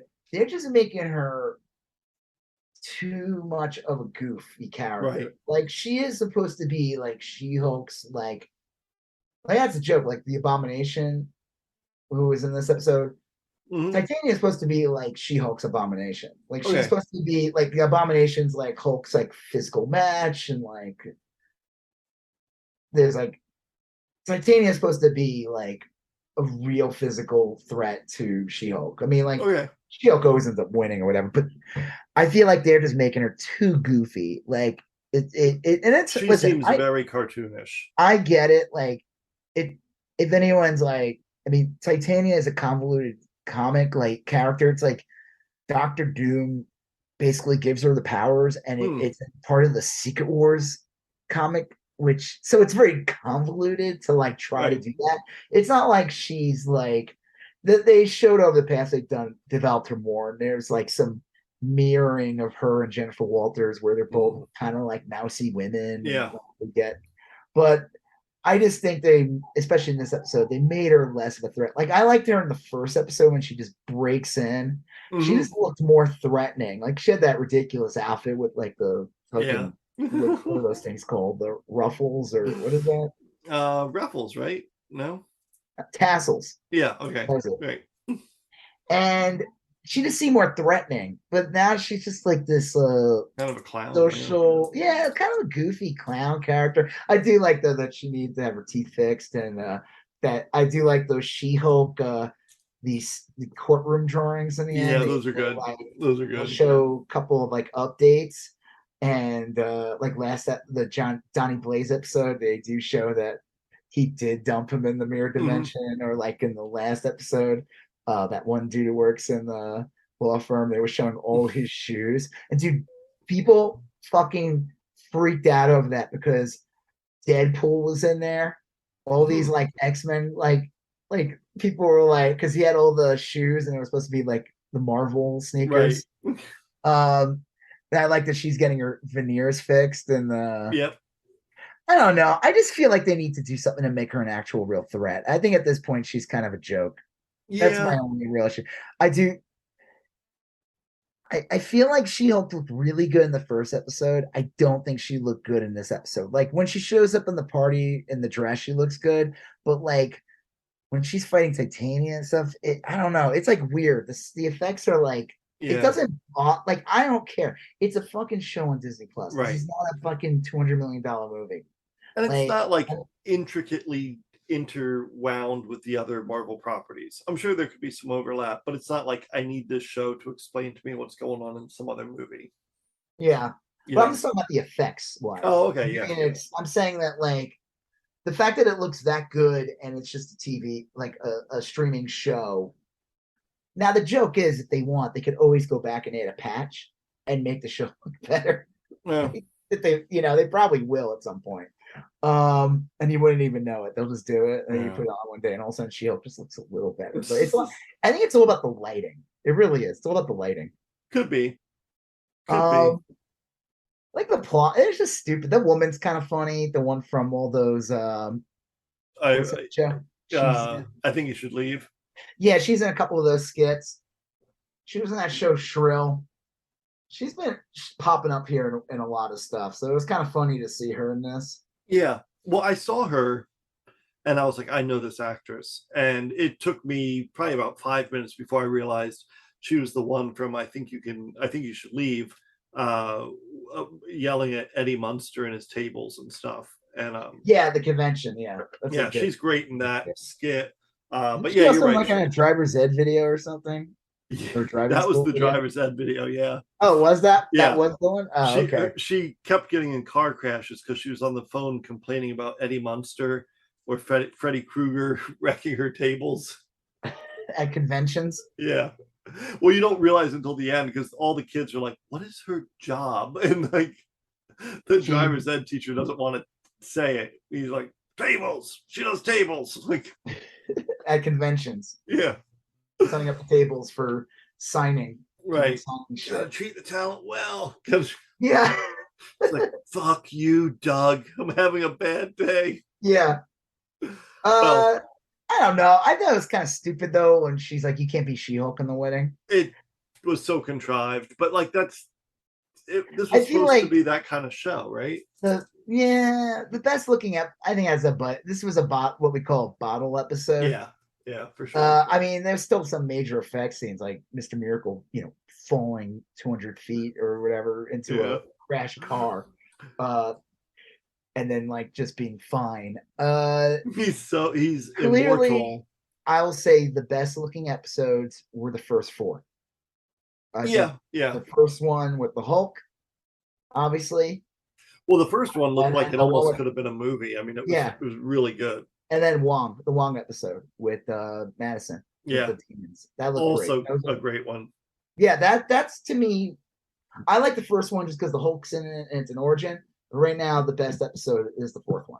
Yeah, the one with Wong and Madison. Yeah, that was great. And then with all the dates and everything. These past 2 were like okay. I feel like they didn't. I don't know why they stopped doing tags in the end. I like that. And these past 2 episodes didn't have them. But they've been kind of ending with like a tag instead of. So in the last episode, everyone thought Daredevil was going to show up. Right. We didn't talk about this episode last week. No, because we did the episode early. I'm trying to remember what that one had the lawsuit with She-Hulk. That one I was fun. enjoyed that. The Yeah. lawsuit was pretty funny, and they were able to like that was the plot. Titania steals the name and She sells a bunch of trademarked it, shitty yeah. products. She trademarks the name She-Hulk. So there's a whole lawsuit. They bring back all the dates. Mm-hmm. I'm trying to think like what else happened in that. Oh, it ends. She goes to like this costume designer, and in the end, you see the Daredevil helmet because Yes. Daredevil is going to show up in the show, probably next episode. I thought he was going to be in this one. Everyone thought because of that stinger, and then up being this like, wedding episode. So I could see people are going to be like annoyed. They were like, "Yeah, Daredevil's going to show up." People they're like primed for Daredevil. No, it's like a super chick episode at a wedding. It was good. I thought there's a lot to I like it. when she gets the well, one, it's like an old friend of hers too. It's like why do you like her assistant or whatever, or Jules, is that her name? I don't remember, but she's the one who was great. like her best friend / assistant. She's like, why are you going then? Right. Like, don't go. But I like in the end of the episode because the woman getting married so drunk that she's actually happy to see She-Hulk. She's actually like She-Hulk's here. Oh my god, at my wedding, you know. It's like it's just Jen. You brought up something interesting though about the assistant. You said that she was wearing all these like pentagrams. Yeah, it was just so obvious. Like this character is a real fun character. She's like kind of the hip sidekick kind of character. But anyway, this episode she's wearing a black turtleneck, and it's got these pentagrams, not like stars, like pentagrams, like with the anyway. And they're one of them's really big. It's real noticeable. And I don't know, in a show like this, which is clearly like filled with little Easter eggs and this, that, and whatever, I was like, is she a witch? Is she? I mean, I asked you, I was like, is she super powered in some way? I mean, I don't know what her full name is. I bet if she is, I feel like if she was anything, there would have been people all over it, especially in the comic community, looking for her first appearance and everything. I think, and from what I know, this is a brand new character, which is fine. I would be more than happy with a brand new character that they could just do something fresh with. I don't know. I mean, at the same time, it'd be like, well, why would her assistant that she had before she turned the She-Hulk be this superpower? But then again, I don't know. Gives a shit. Yeah. But I don't know. The last tag scene showed that because in like episode 3, she gets attacked by those dudes with the Asgardian stuff, and they're trying to get her blood, and they realize that like then they in the end of this episode, and I feel like this is where I feel like the next 3 episodes are going to be great because there's only 3 episodes left. And I think this is where the pacing, they're going to do less bullshit, and it's going to be more like lore or whatever. They're going to have that you're going to know who the real villain is of the season by this point. They show in the end of the episode they got a needle that clearly could pierce her skin. Yes, it looks like a really intense one. I think that's when you're gonna see, like, who knows, maybe they'll do something where Titania gets some of her blood and she becomes even more powerful, and then she becomes more of a threat to S.H.I.E.L.D.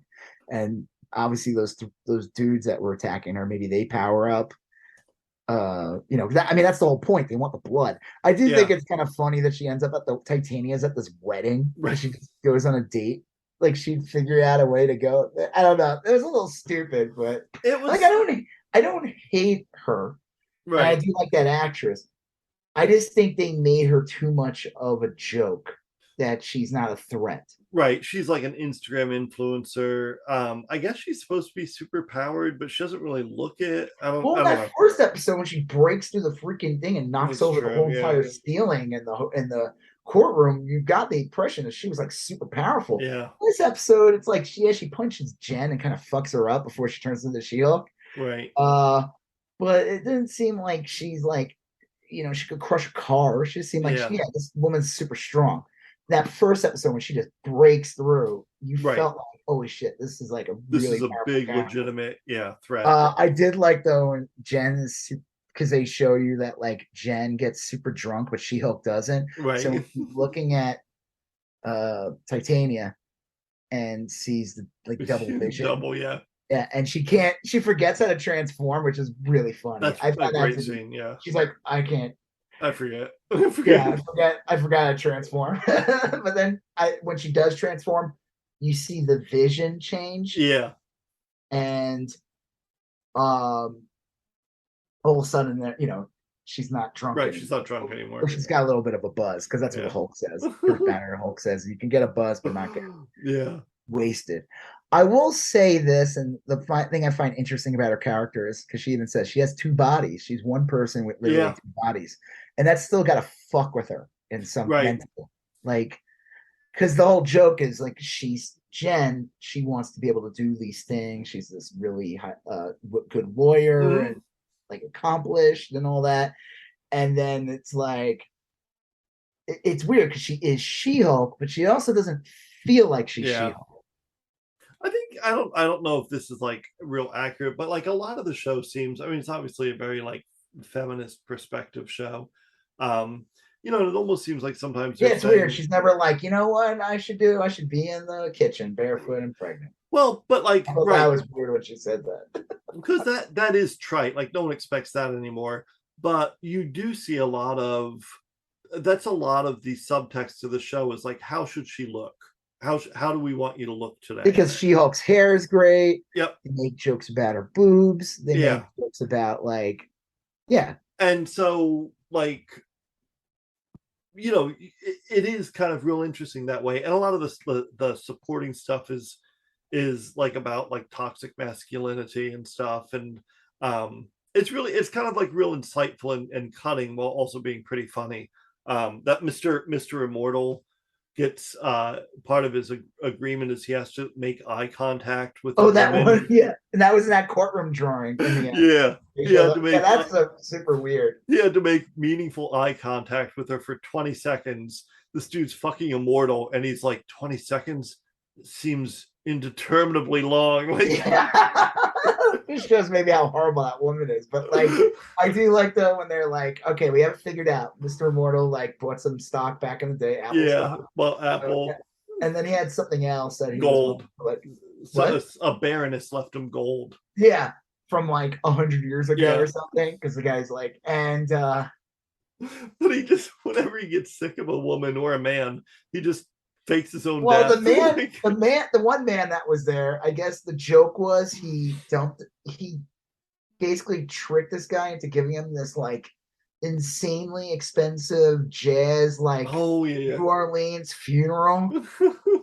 And the guy's like finds out he's still alive and he's like, I lost all my money like on this funeral. This dude that fucked me over. But I like how they break it down and all of a sudden they're not happy with that because the one woman's like, I was with him for 18 years. You were with him for like 1. Why would I get? And then she's like, I had a kid. He's like, that's your fault. Right. Yeah, I like that a bit because I want to see, here's this like superhero lawyer, like they deal with, they're supposed to be these odd clients. Right. So I'm glad we got to see one of those like weird, wacky clients, It makes me wish for, I'm glad there's 9 episodes. But after seeing that one, I almost wish there was like 12 episodes. So they could do more of these goofy ass, they could bring in some of the more ridiculous characters from Marvel. Like Mr. Immortal is a real character from Marvel. It's not like they just made him up for the show. I Googled it, but yeah.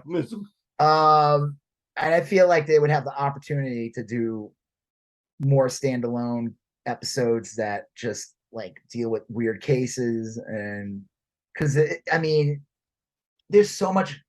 There's like I don't even know when Disney bought Marvel, it was like 4,500 characters, like superheroes, all together, like something like that. Right. If not more. So there's endless content. Of just like weird characters that they're never going to be like, okay, like they're not going to make another Guardians of the Galaxy with this guy. No, so you have this character show up and like, it's like how Batman has like a villain called Condiment King, like it's a real villain. Like I think he showed up in the Lego movie. They can have more fun. I don't know. All right. Well, I enjoy the show. Like I said, past 2 episodes were not my favorite. Episode 1 I enjoyed because of the Hulk. Yep. episode and She-Hulk and everything. And I think the 4, Wong episode, you're right, Wong is the episode, best. because they also had Shield fighting those demons. It just Yep. looked the best too. It was one of the better looking episodes. It was a perfect mix of like funny and serious, and it had a lot going for it. But anyway. Last thing, real quick before we go on and talk about politics or whatever. We didn't talk about that during this, right? No, not at all. No. They're making a big deal about her costume, and I'm just like tired of like this whole pacing. Like, why not just have the character in their costume by the first, second episode? Like, CW Flash, which was the pilot, was pretty good. They were able to get the Flash in his costume, tell a complete story in the first episode with a villain and all that stuff, and he was already the Flash by the end of the episode. Mm-hmm. And I mean, I feel like it's different with this one because it's like She-Hulk is the costume, like she's for sure. She-Hulk, like who cares what she's wearing half the time? It's like, but it's not like Daredevil season 1. It takes like 12 episodes from the beginning of the Daredevil costume, and you're just like, or like Moon Knight, where it's mostly just Oscar Isaac. Moon Knight was or great, Oscar Isaacs. Yeah. But I would have preferred more costume earlier on. Yeah.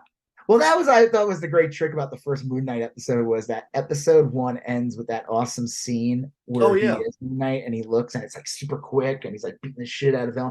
And I was like, oh yeah, like next episode's gonna be all Moon Knight. And then the next episode is like, he shows up for like one scene there. Yeah. Well, he doesn't really show up again until like, I don't know. I just don't understand what the big fucking deal is. Just give him the fucking costume. Like, who cares? I don't know. I think that's a pacing issue to me. Yeah. I think the joke is she does say in the episode, like, what the fuck do I need a costume for? She does say that, actually. Yeah. In episode 5, when she goes, I don't know. All right. Oh, did you like the Avengers and the Avengers? Yeah, that was funny. I mean, there's a one-note joke, but it was funny. Yeah, all the bootlegs. I do like the Hulk Borat towel in the background. That one was pretty damn funny. And that shit's getting bootlegged. Oh yeah, for sure. All that stuff is gonna be bootlegged. That's the irony, is they're like, they're almost like telling the bootleggers, go to town. Yeah. Even though then they'll sue them. The Avengers. All right. So what else we could talk about, Joseph? Any other shows? No. The Show of Life. What'd you say? What the Show of Life? No, yeah, the Show of Life. We're gonna talk about. I guess the next thing is Ron DeSantis and Greg Abbott, human trafficking ring, right? Well, we were talking about a bunch of heroes, and now we're gonna talk about a bunch of villains. This has been like a really weird story. I think it's to the point where I'm like, I think either something might happen, or I think that DeSantis and Abbott are probably thinking seriously, like, is this something we want to keep doing? They plan on doing it. They claim they're going to keep doing it. Yeah. DeSantis basically admitted, though, in like a day or two ago, he was doing like a press conference, and someone asked him, and he's like, they said, is like, is it my immigration like a big issue in Florida? Yeah. And he's like, well, we get some twosies here. The border is not an issue in Florida. It really isn't. So he just go ahead. Sorry. Well, I was going to say, Florida might have like an immigration concern, but it's like a weird one. It's not like Texas's problem is a lot of people are coming in from Mexico, and then they stay in those border towns, and it stresses their resources. And I'm a little sympathetic to that in general. I not that the immigrants shouldn't come in. I mean, I'm actually a big fan of like immigrants coming in, but if you have a school system and the school system is funded by like, I don't know, 300 people living there paying taxes, and all of a sudden, instead of like 300 families worth of kids at school, you have like 2,000 families, kids with, it's taxing. I mean, like the community can't handle it. I get that. I just think like Abbott and DeSantis it's all bad faith. They're playing. Oh yeah, it's 100%. It's not coming in with any problem solving. It's all just like it's like trying to dehumanize these people. Right. and say this is all Biden's fault. He's letting the They border can be fix out of this. control. They're trying to create this crisis, It's but so they're stupid. not. They don't care about the schools being overtaxed. They don't give a fuck. No, about that's not. They never. They don't care yeah. about the actual human consequences. They don't care. I think. I don't know. I don't know where all this is going, but like Well, I don't know what maybe Abbott does, but DeSantis, this was purely a stunt. DeSantis is, and it was clear that okay, you did this. Why did it cost taxpayers? Was it 12 million or just $1 million? But even $1 million still a lot. That's the thing, is that he has $12 million in this account, and he spent from the COVID relief fund, and he spent $600,000 on this one trip. And then you find out it was done with some donor of his or some shit. Well, and then there's a lot of moving parts to this, because someone printed up a brochure and some of that information was false, and they're paying people to recruit people, and then they're moving people from state to state. And here's the other fucked up thing too, is these people were not illegal at all. They were asylum seekers. And they were not from Mexico. They were from Venezuela, and I forgot the other country. But these people... these people had court dates they had to be at. They had people that they were supposed to meet with. They had all these things. And DeSantis, and who knows, he was probably working with Abbott on this too. Or there had to been some communication. Pulling this fucking stunt. And it's disgusting. Well, it is trafficking. That's the thing, is that a lot of the chuds will say, well, you should arrest Biden. It's just wrong. The federal government can move people wherever they want. The federal government can move someone from Texas to Oklahoma, or Oklahoma to Florida, or whatever. The state government can't do that. They can't. It's a callback to the shit the Klan did to black people back in the day. I don't know, we're talking in the 50s or some shit. They would dump people in so-called northern states, and then it's even another callback to where they would dump Native American people into tundra areas, and these people would freeze to death and die.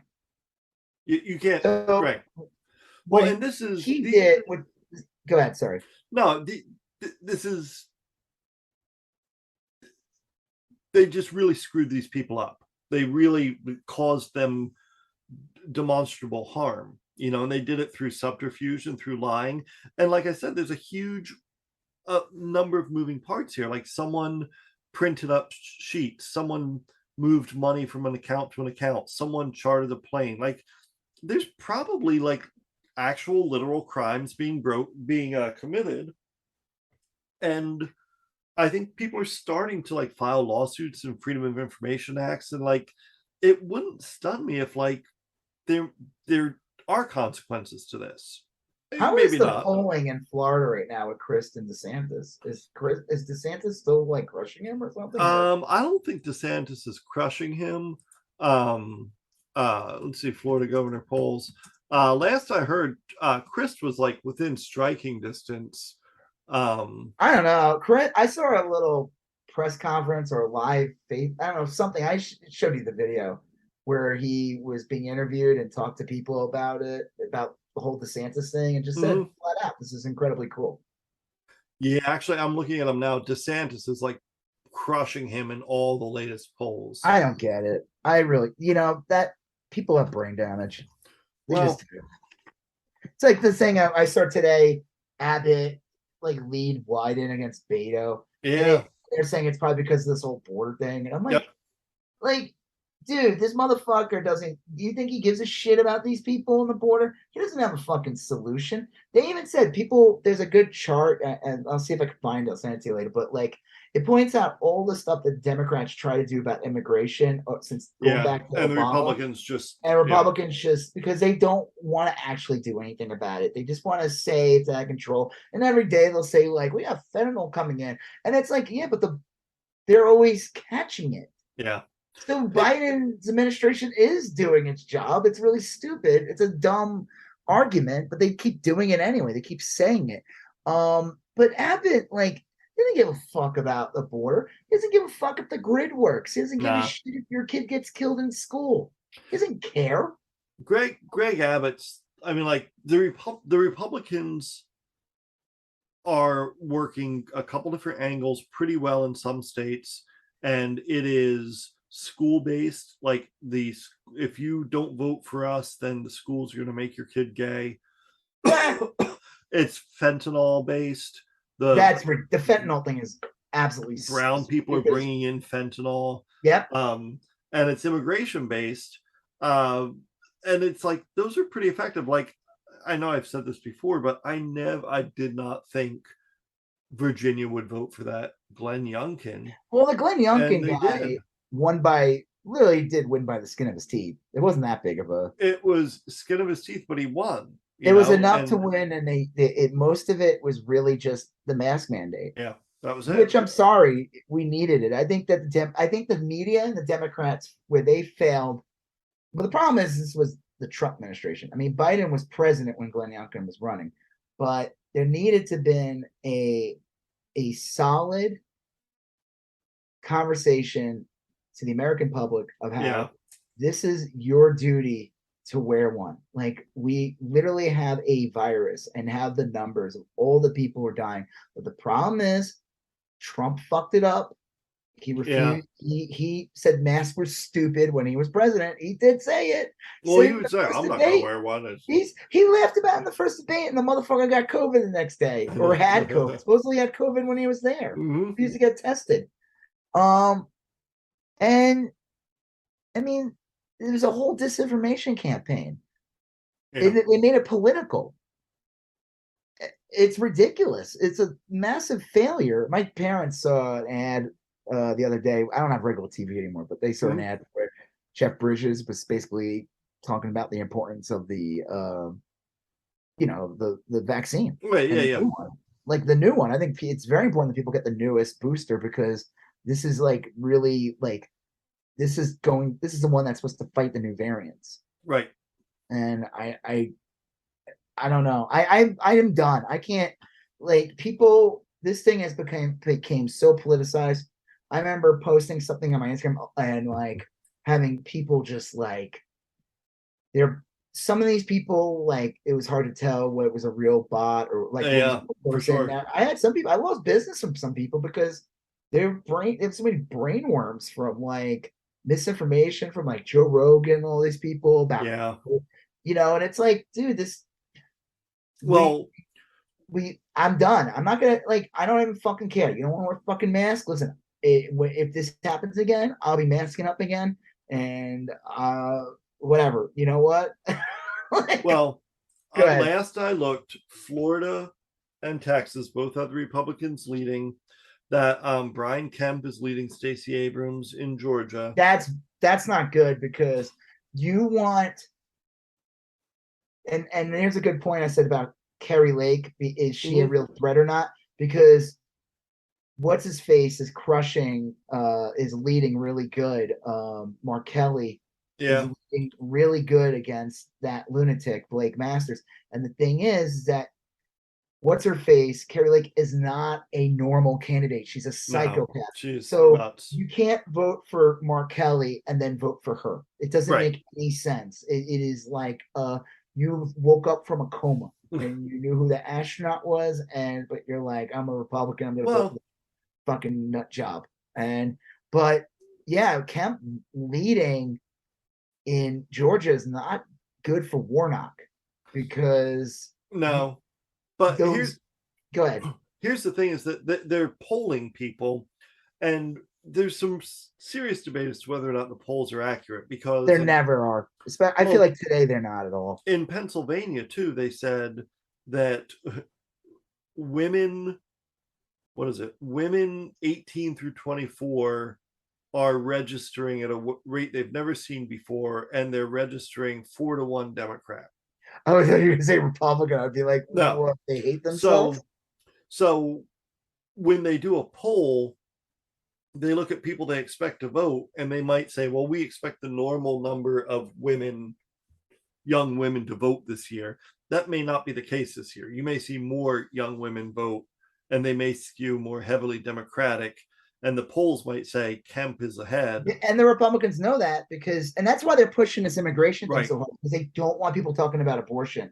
Well, that's also why they're pushing the voter fraud thing so hard still, is because if Stacey Abrams beats Brian Kemp and Brian Kemp was leading in every poll, they'll be like, shenanigans, clearly. Yeah, well, they're going to do that anyway. Carrie Lake already said she's going to do that.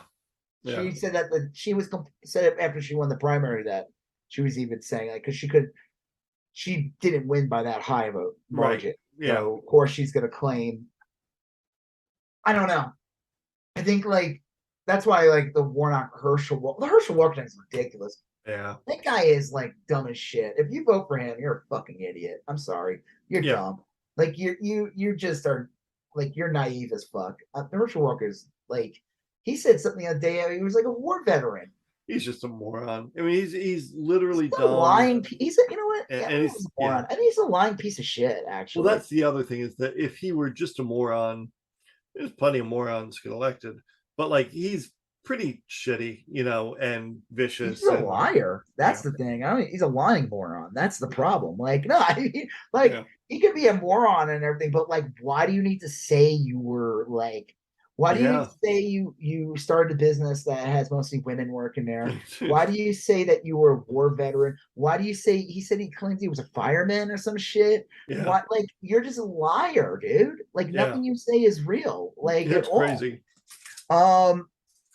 Yeah, it kind of Dr. Oz, like I hope fucking Federer crushes him. Dr. Oz is just trash.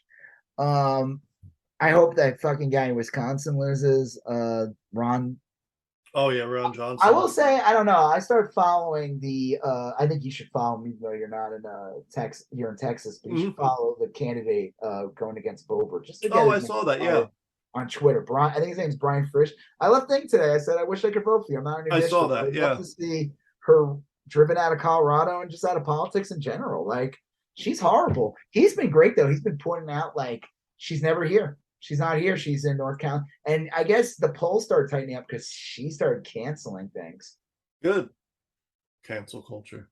Yeah, fucking cancel culture strikes again. Look at that. Well, Lauren Boebert, cancel culture. I think it was, honestly, I think it was Howard Dean who said you got to run like this big 50-state strategy where even if you think it's hopeless to run a candidate against Boebert, you got to run the candidate and give them some money. Even if you think it's like a waste of time to run a Democrat in South Dakota. I don't think it's a waste of time with Boebert. No. I think like the state is I'll tell you, all right, you know how I know I live in a blue state now?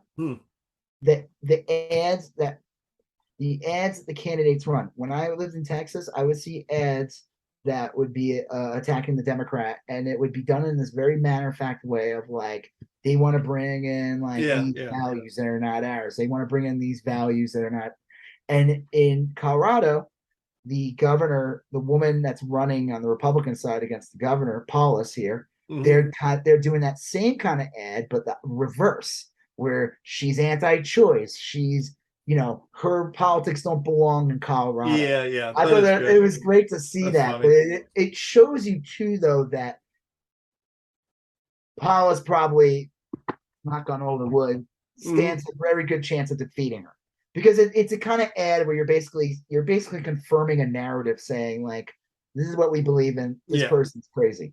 Regardless of what political, you could flip it either way. It was satisfying to see these ads because I used to see those ads all the time in Texas, and it would always be like they're gonna bring their New York values, their Jew law, they're gonna. Oh my God, see that fucking? I think I should have that TTP video with that fucking. First of all, that horrible woman who's from that like LGBT hate group. Yep. It was that girl, right, who got some bullshit like protecting children thing, and she said that like gay people should be in a concentration camp or something. She got kicked off Twitter. She was there, right? That was her. And there was a guy who he said he didn't have the funding, and then he says he literally, it's so great because the guy's like says it loud first. He's like, we don't have that Jew money. Yeah. And then he just starts getting lower and lower, and he's like, we don't got that Jew money.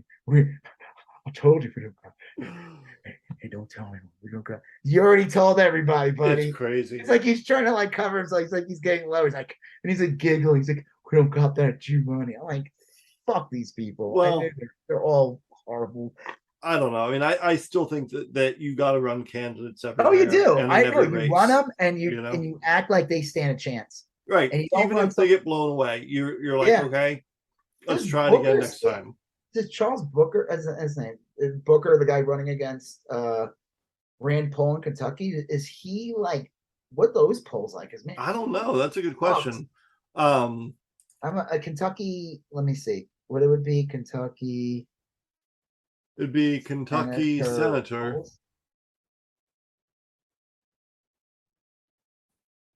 I don't know. Kentucky Senator polls. I'm gonna say he's losing big, but let's see. I mean, it's fucking articles Google pulling up Amy McGrath. Like, come on. How about one from like yesterday? I mean, I see one says how Charles Booker could beat Rand Paul, but that's from August 25th. Yeah. Is there anything from Senate polls? I'm gonna say September. Let's see if the date helps. 2022. I just see him leading like 57-43. I don't get that. You just can't. Some of these states are just lost fucking causes, man. Like these maps have been lockstep for decades. You get a couple of like weird flips. Like Florida, unfortunately, used to be a pretty blue state. Yeah. Until the Bushes. It really was. Right. Until the Bushes, it was always like they had a senator that was there forever too. Yep, the astronaut, Bill Nelson. Yeah, and he lost to fucking Rick Scott, right? Yep. Yeah. Dude, at the time, though, Bill Nelson. People just like got fucking brainworms over the years. Bill Nelson ran a shitty campaign. Dude was like 150 years old. I just wanted to retire. He did not have it in his heart. I could have ran a better campaign against Rick Scott. Dude looks like fucking Skeletor. I know, it's like the same thing. It's like that disappointing story of that guy Gillum who ran against the Saints. Like he dropped the ball a couple of days before the election, right? Yeah, and I looked that up. Yeah, go ahead. No, I looked that up because a lot of Nikki Fried still attacks Ron DeSantis a lot, and a lot of Ron DeSantis's communications people bash Nikki Fried, just call her a loser and this and whatever.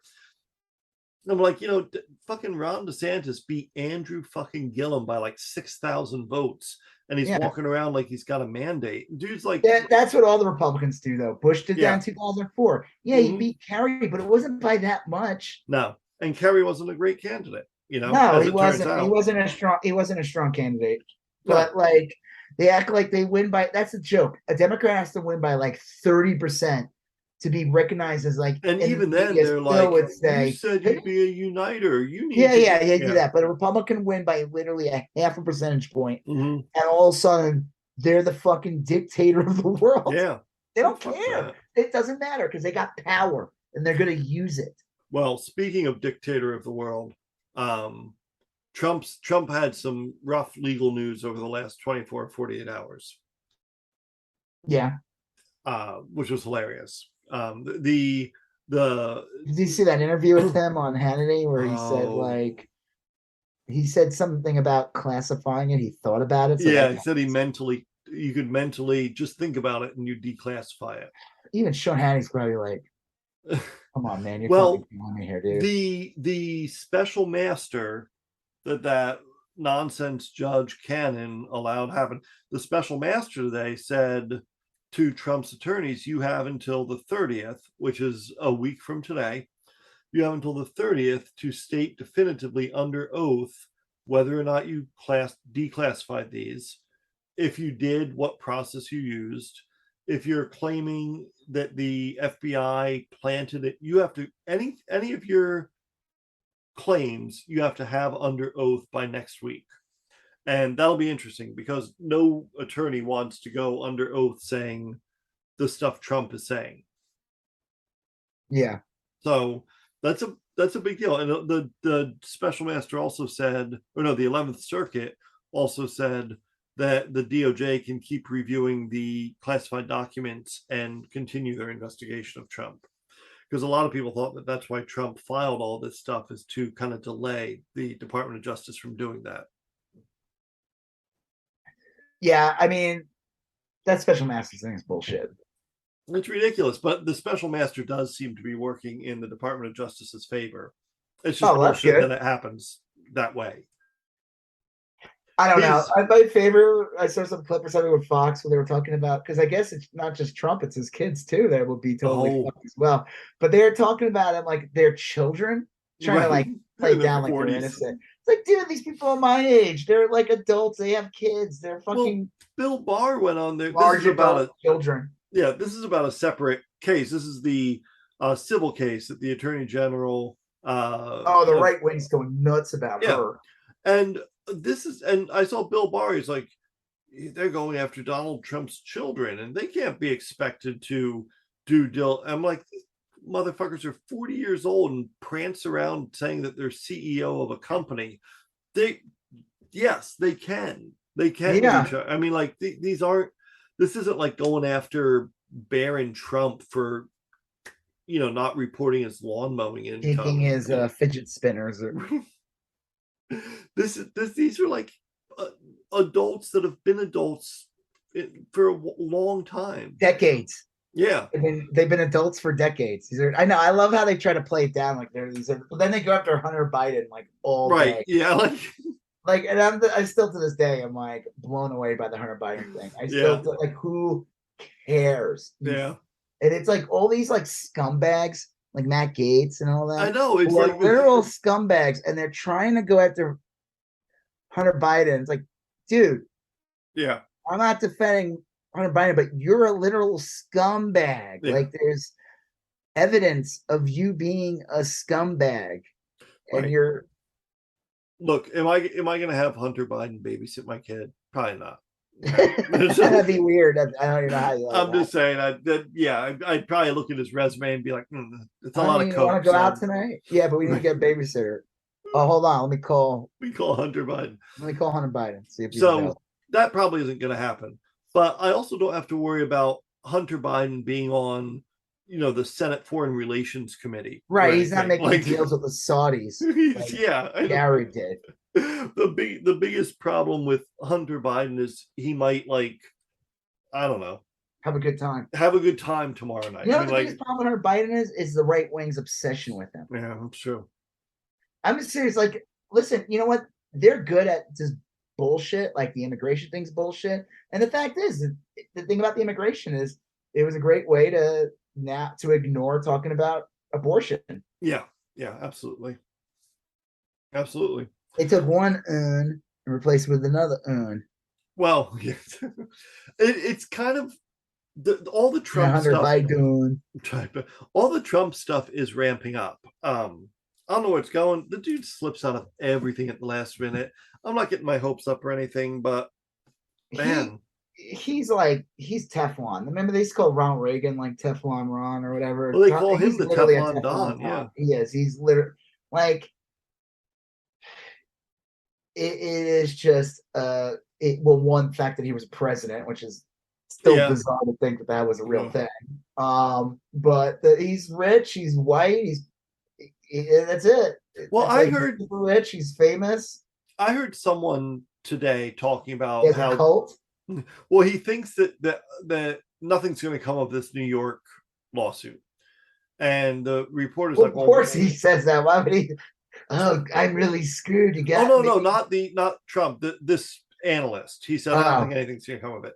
And the guy and the reporter's like, well, look, these things are all crimes. Like, if I did them, I'd go to jail. Why won't Donald Trump? And the analyst is like, you don't have you can't find an accountant who will lie for you. Donald Trump has such bullshit. You see, that's why that analyst is crap too. But he's right, I think, in that if you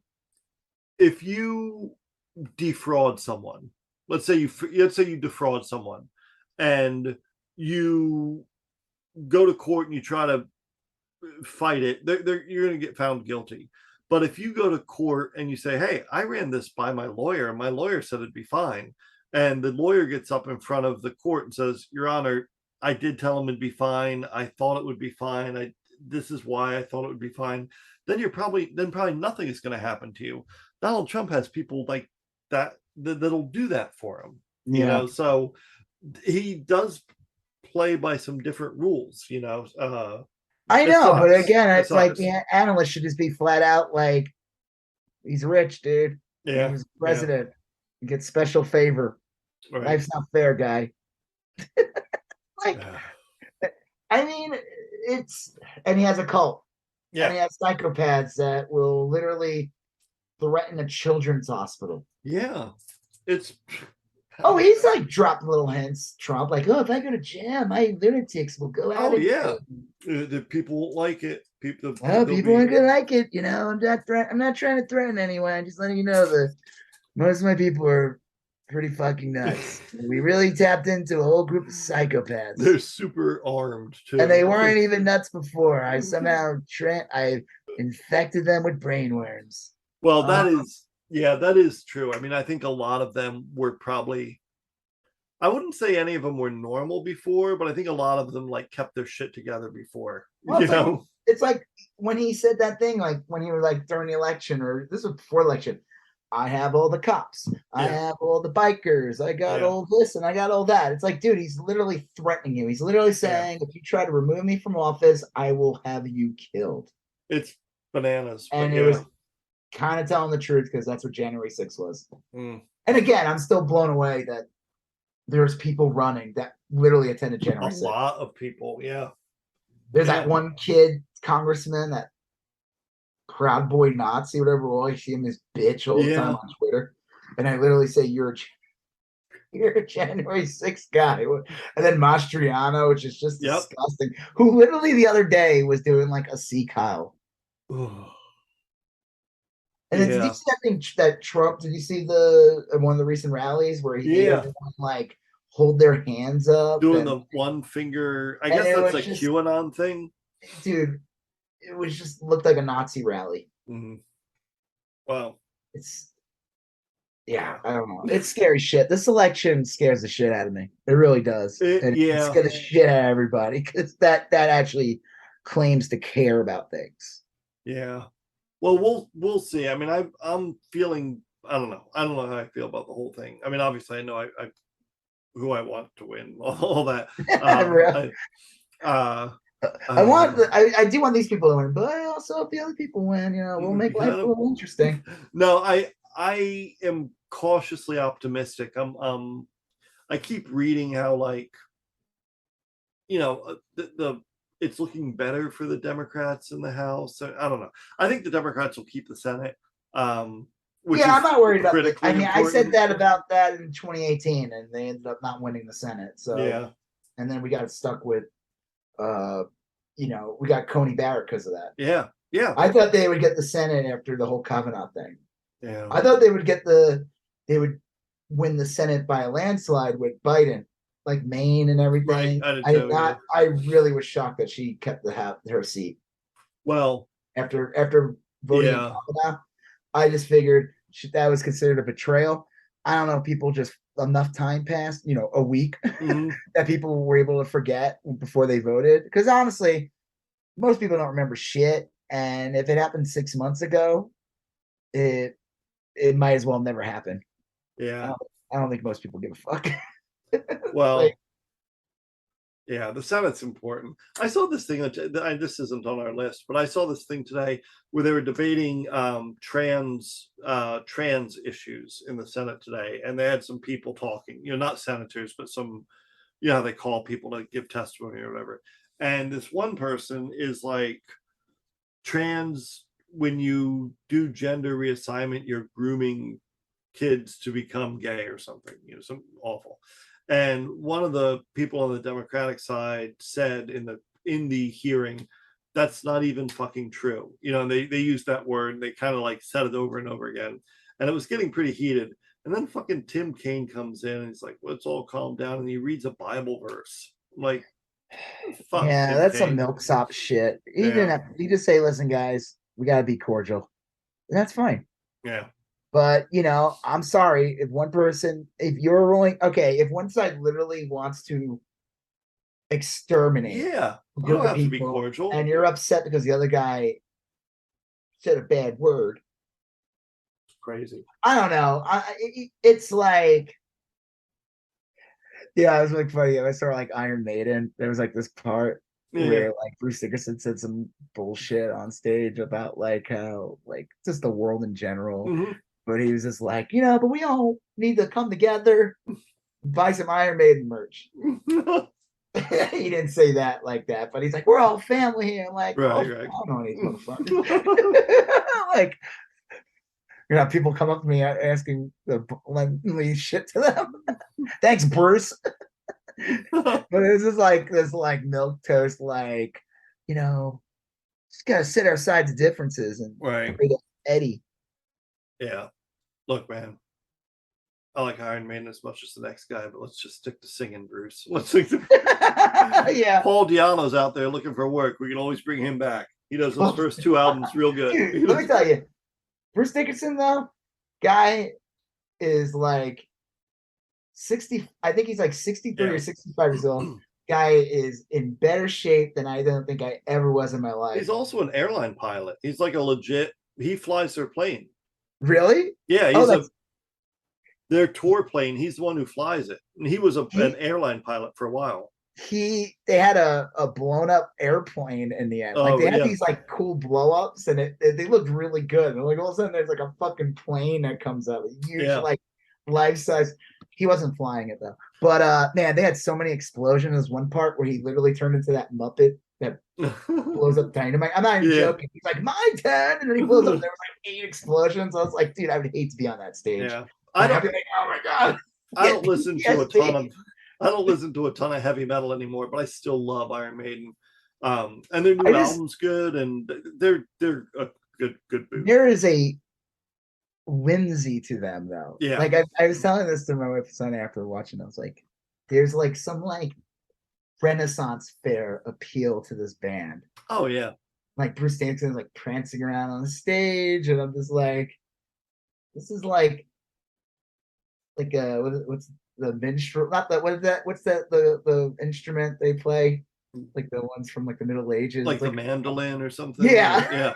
Like I don't know. Yeah, no, they're great. Look, all right. Well, we got back to the story. 2 topics left.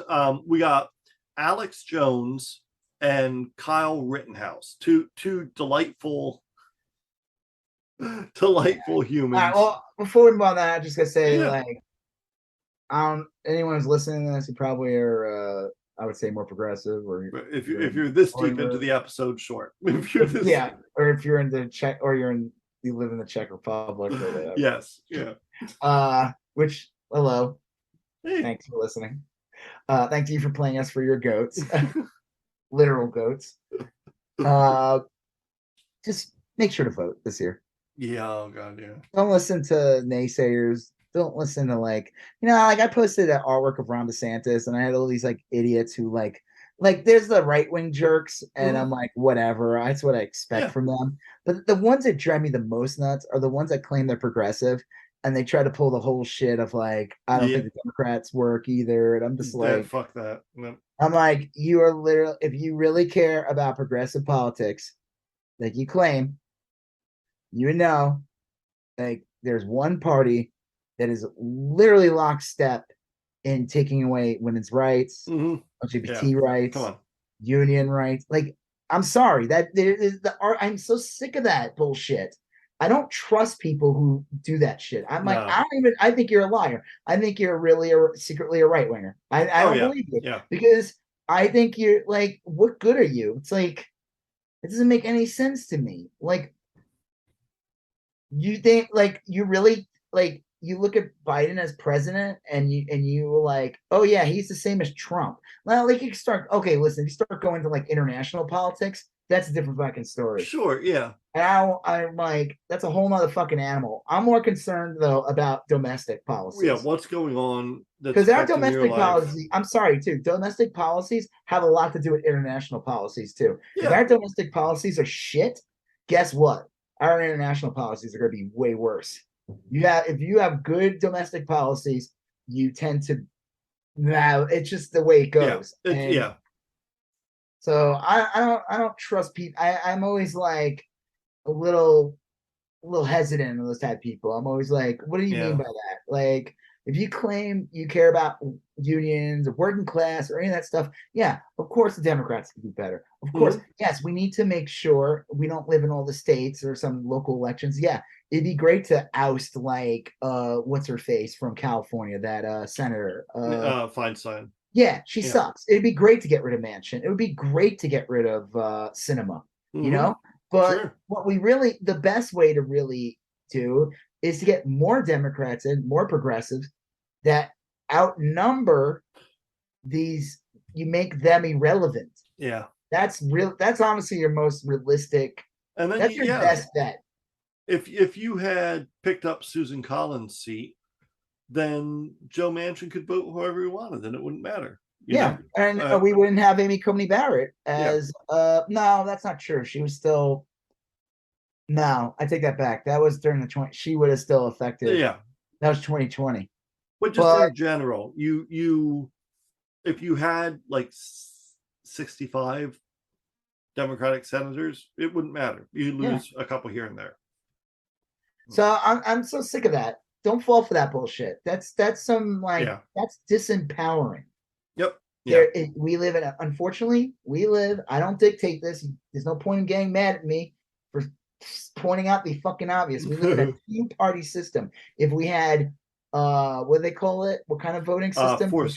Tiered voting, or what was the one with Palin recently? Yeah, ranked choice voting. We had ranked choice voting. I'd say go ahead.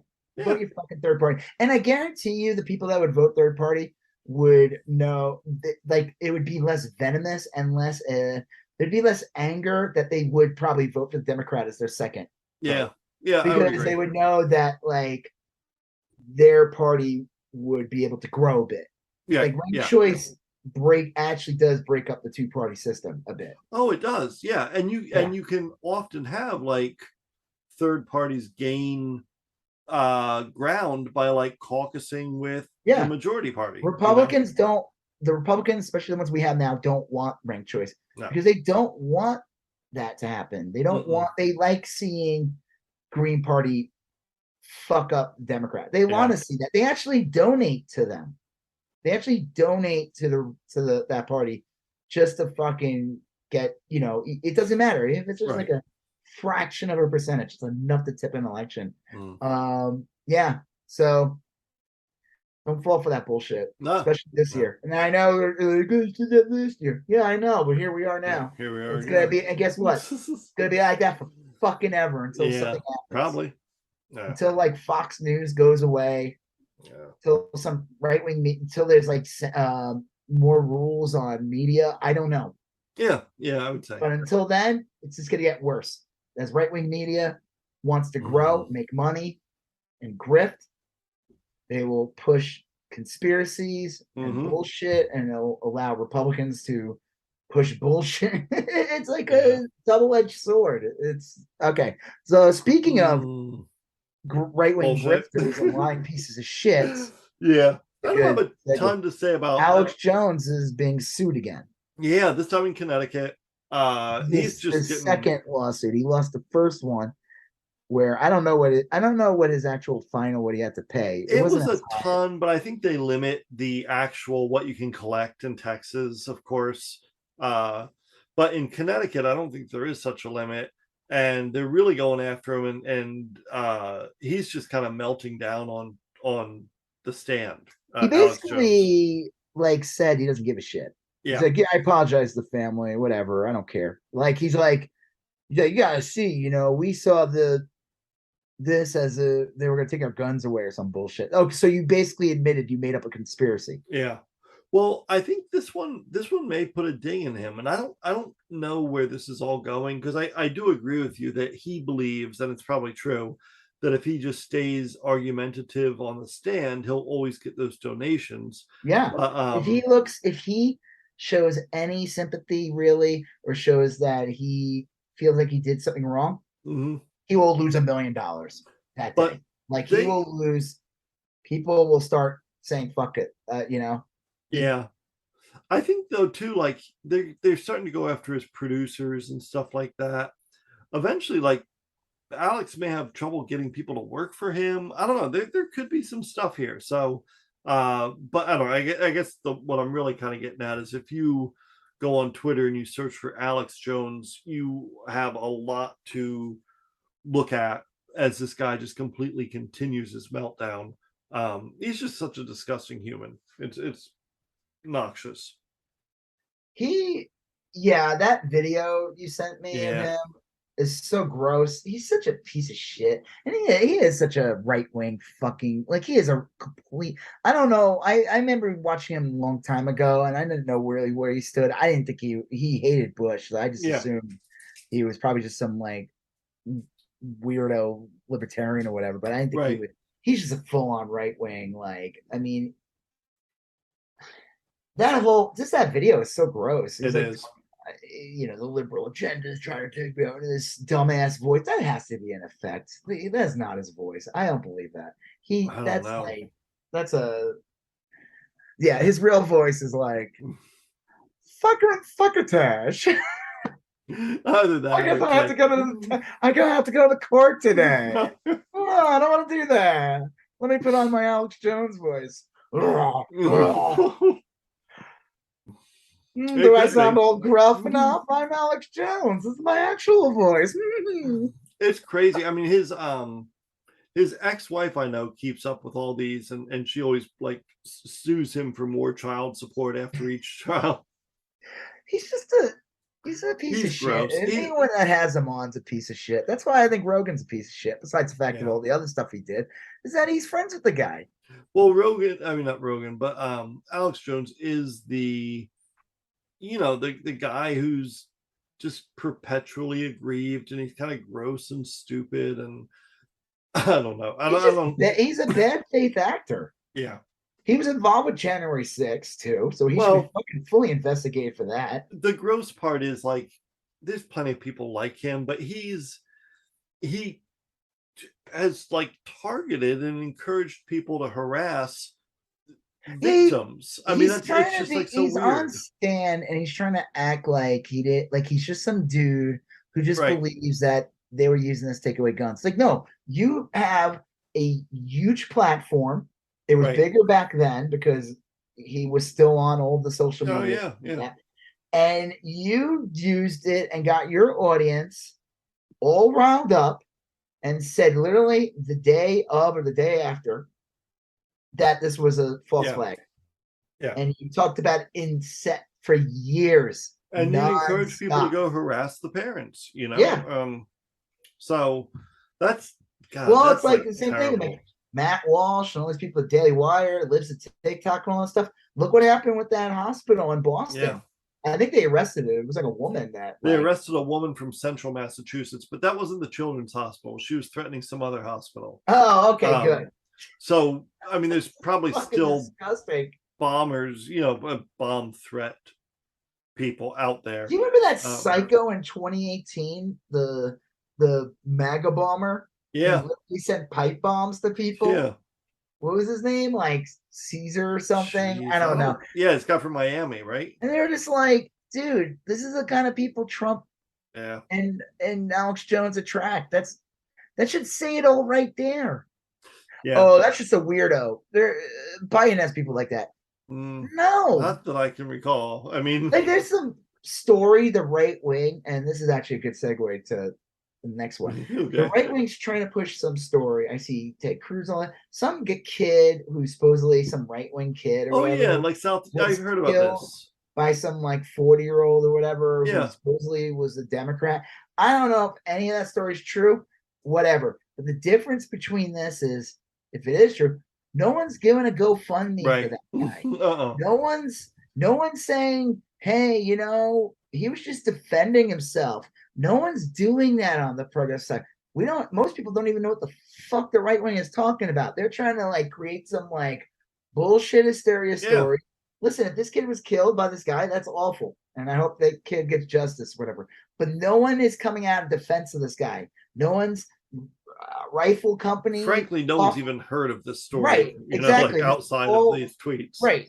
Rifle coffee company's not coming out, bailing this dude out. Ricky Schroeder's not bailing this dude out. My Pillow guy's not bailing this out. Like, what the fuck are they're trying to make something out of nothing. It's a whataboutism. So if you were to talk about Kyle Rittenhouse, they could say, well, what about this guy? And I'd be like, I have no fucking clue what you're talking about. And I would say straight up, that's awful. I hope he gets arrested if he did kill him. But you know what? None of us we're not inviting him to liberal CPAC. Right. We're not making him the lead. He's not going to go on podcasts. He's not going on the majority. He wasn't invited to the White House. Yeah, he's not big. Yeah, he doesn't. The Biden isn't like, well, Jack. I think this guy was just defending himself. And I think that's the right of all Americans. No. Well, I did see that story. I don't know what the original deal is. I wonder if it was one of those deals though where the governor had hastily written a law 6 months ago saying it's totally fine to kill protesters. Like a lot of Republicans like DeSantis did, where he literally said you could run over people if you feel threatened. And then like a month later, like the Proud Boys were having a rally in Tallahassee, and he's like, just a heads up, don't run anyone over. Like, even though it's totally legal. For all I know, in South Dakota, wherever that thing happened, it's totally cool to run over protesters. Maybe that's okay. So yeah, probably. But the point being is, we're not making a GoFundMe for this guy. He's not being invited on podcasts and like. But Kyle Rittenhouse has a GoFundMe. Yeah, that one. Now, Kyle Rittenhouse back in November of 2021 is very different from Kyle Rittenhouse. Yeah. September 2022. I'm actually kind of shocked. I thought maybe this grift would keep going, but either people forgot about him or maybe they did realize this is disgusting. Maybe some people woke up, maybe the gas leak was fixed in their house and they realized, oh yeah, why am I defending this? So just in case anyone ever listened to this podcast before, there's this guy named Kyle Rittenhouse whose mommy, he was underage at the time, like 1 year or whatever. Mommy dropped him off. He showed up with an AR-15. Killed 2 people and maimed another. They claimed it was self-defense, even though he was the one agitating. There's video of him picking fights with people, waving his gun around, threatening people. And it turned into this big part of the culture war. He got arrested eventually. He was in jail. The right wing, like Mike Lindell, Ricky Schroeder, Tucker Carlson had Kyle Rittenhouse's mom. Oh, he was down at Mar-a-Lago. Well, that was after. I'm talking about before he was bailed out. Yeah, he got bailed out. There was GoFundMes from churches. Yeah, all these things.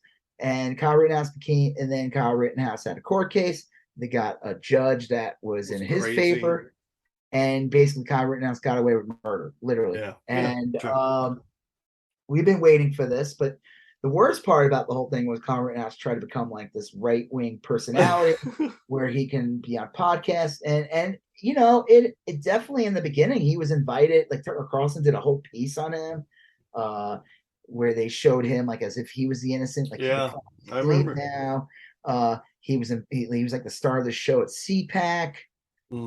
He was on tons of podcasts. He was getting crypto from people and making a ton of money.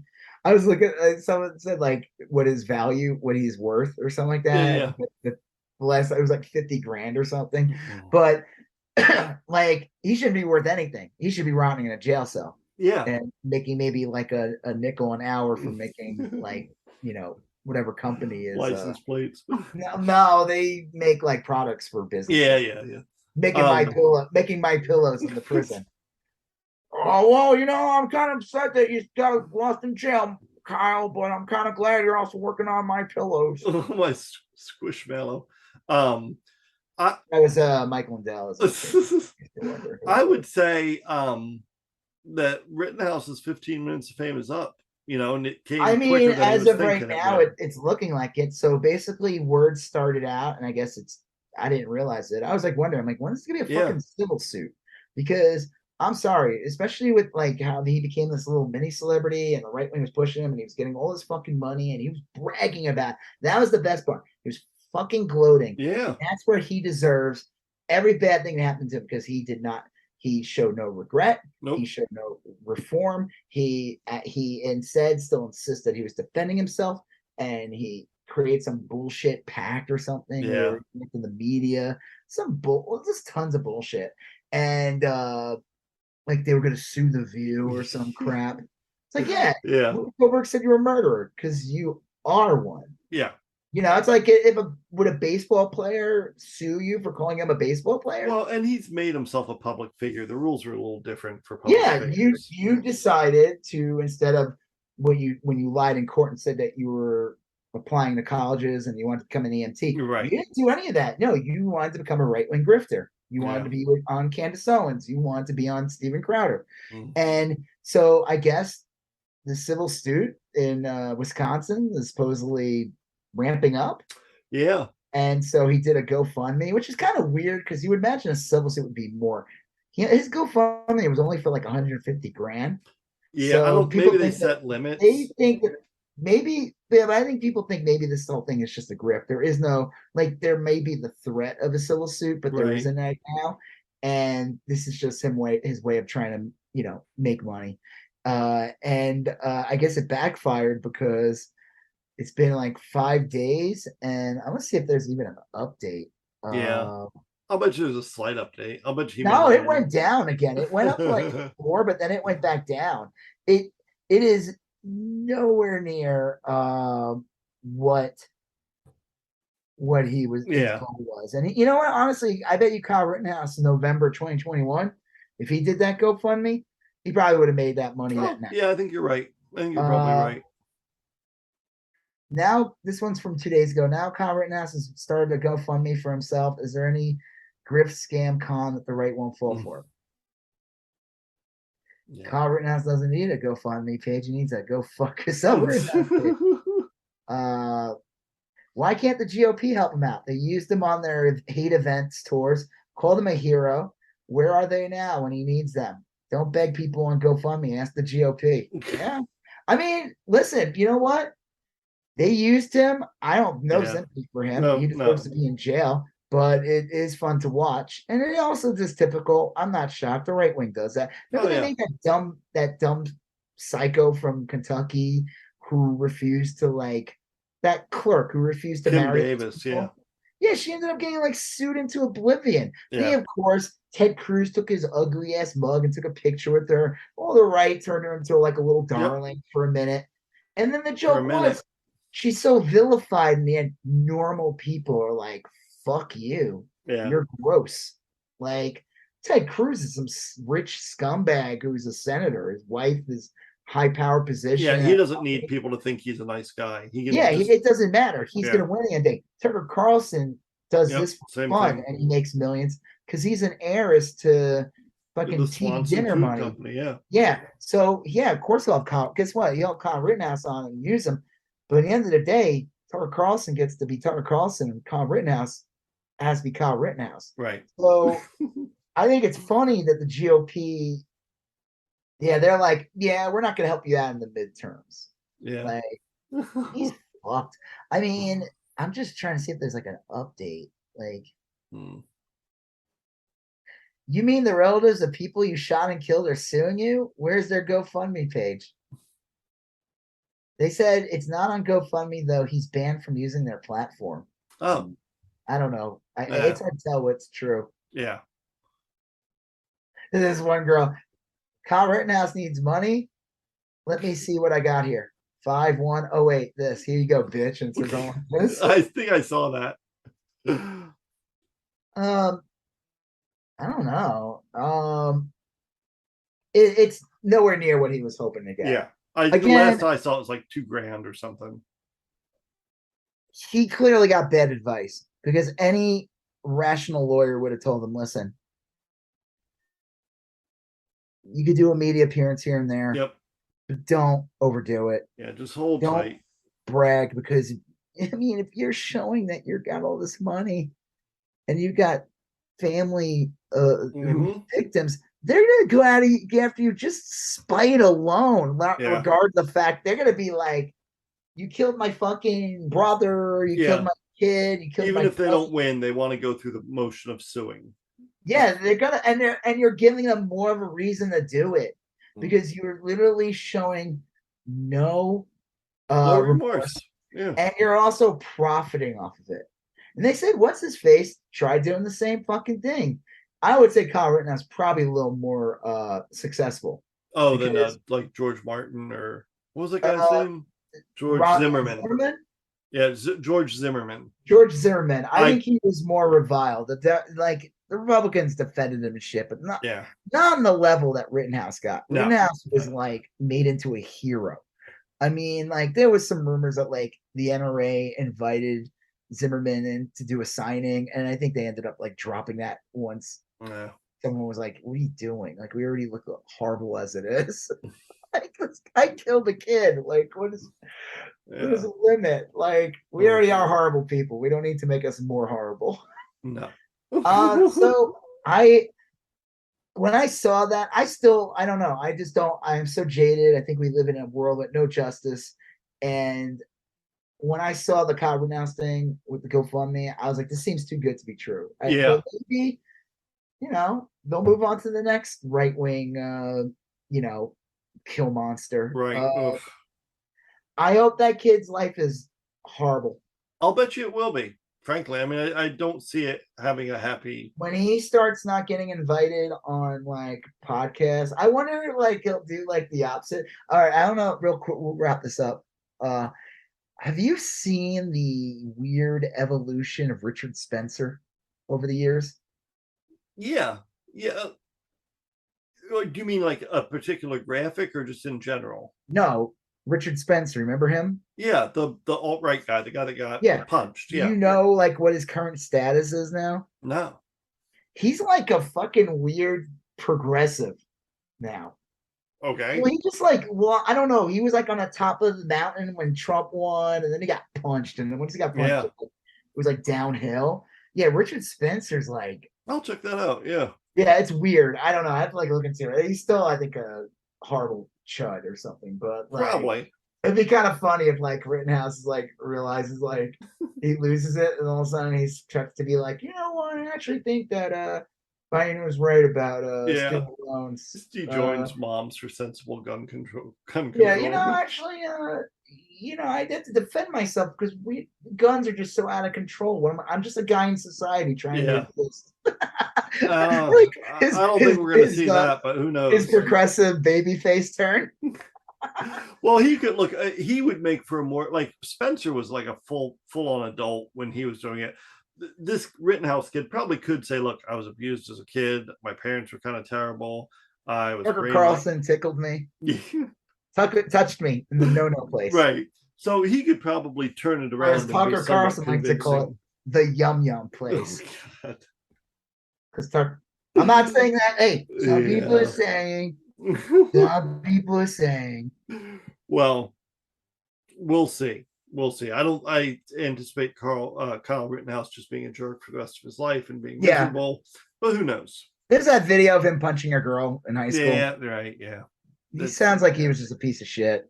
He bragged about it. Like he literally called his like one of his buddies after he shot the guy and was like literally like, yeah, I killed people. And I don't know if he was like, it was like weird. It wasn't like, yeah, like isn't that cool? But it didn't also seem like it was like, I don't know, man, I'm fucked up.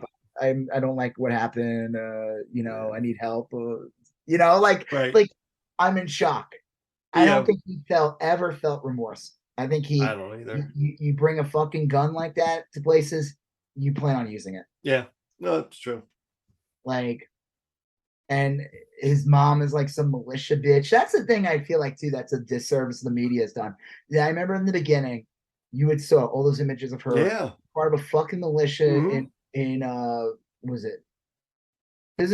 Did they live in Michigan or they lived in Wisconsin? I want to say it was Ohio, but it was somewhere in there. Ohio. Yeah. It was their neighboring state. Michigan. Yeah. But she's in a fucking militia, and I feel like you don't ever really hear that enough. I think that would have really defined it more and realized like how fucked in the head this kid is. Yeah, I agree. And how much brainwashing.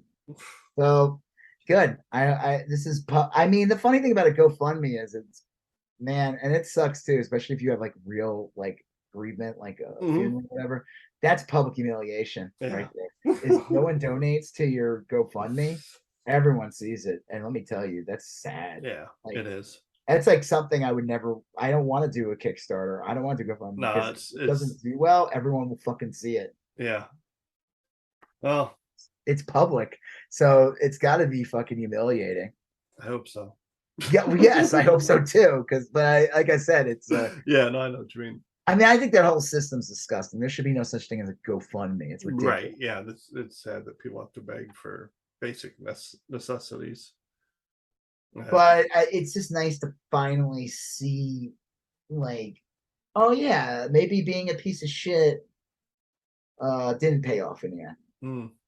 So I don't know. We'll I'm sure something will come up about that kid in the future. Yeah. Do you think he'll meet a violent end, or you think he'll just like? I don't know. I could see that happening. I could see it happening. I could see him getting on drugs and going south quickly. I could, I mean, like, who knows? But he's got to have a pretty fucked up psyche right now, and putting up a go fund me and not getting any hits that would further that decline for a civil suit. That's the funny thing too. This is for the case that everyone was rooting for him to win, but they moved on to the next thing. They moved on to the next right-wing celebrity or whatever. Next grift up. Yep. All right, your grift is done, dude. Everyone gets one, bro. Right. Yeah. Oh well. All right. Well, that was that. I don't know. It's your birthday now. Yeah, I know. Oh, now it is. Right? Now it's my birthday. Yeah.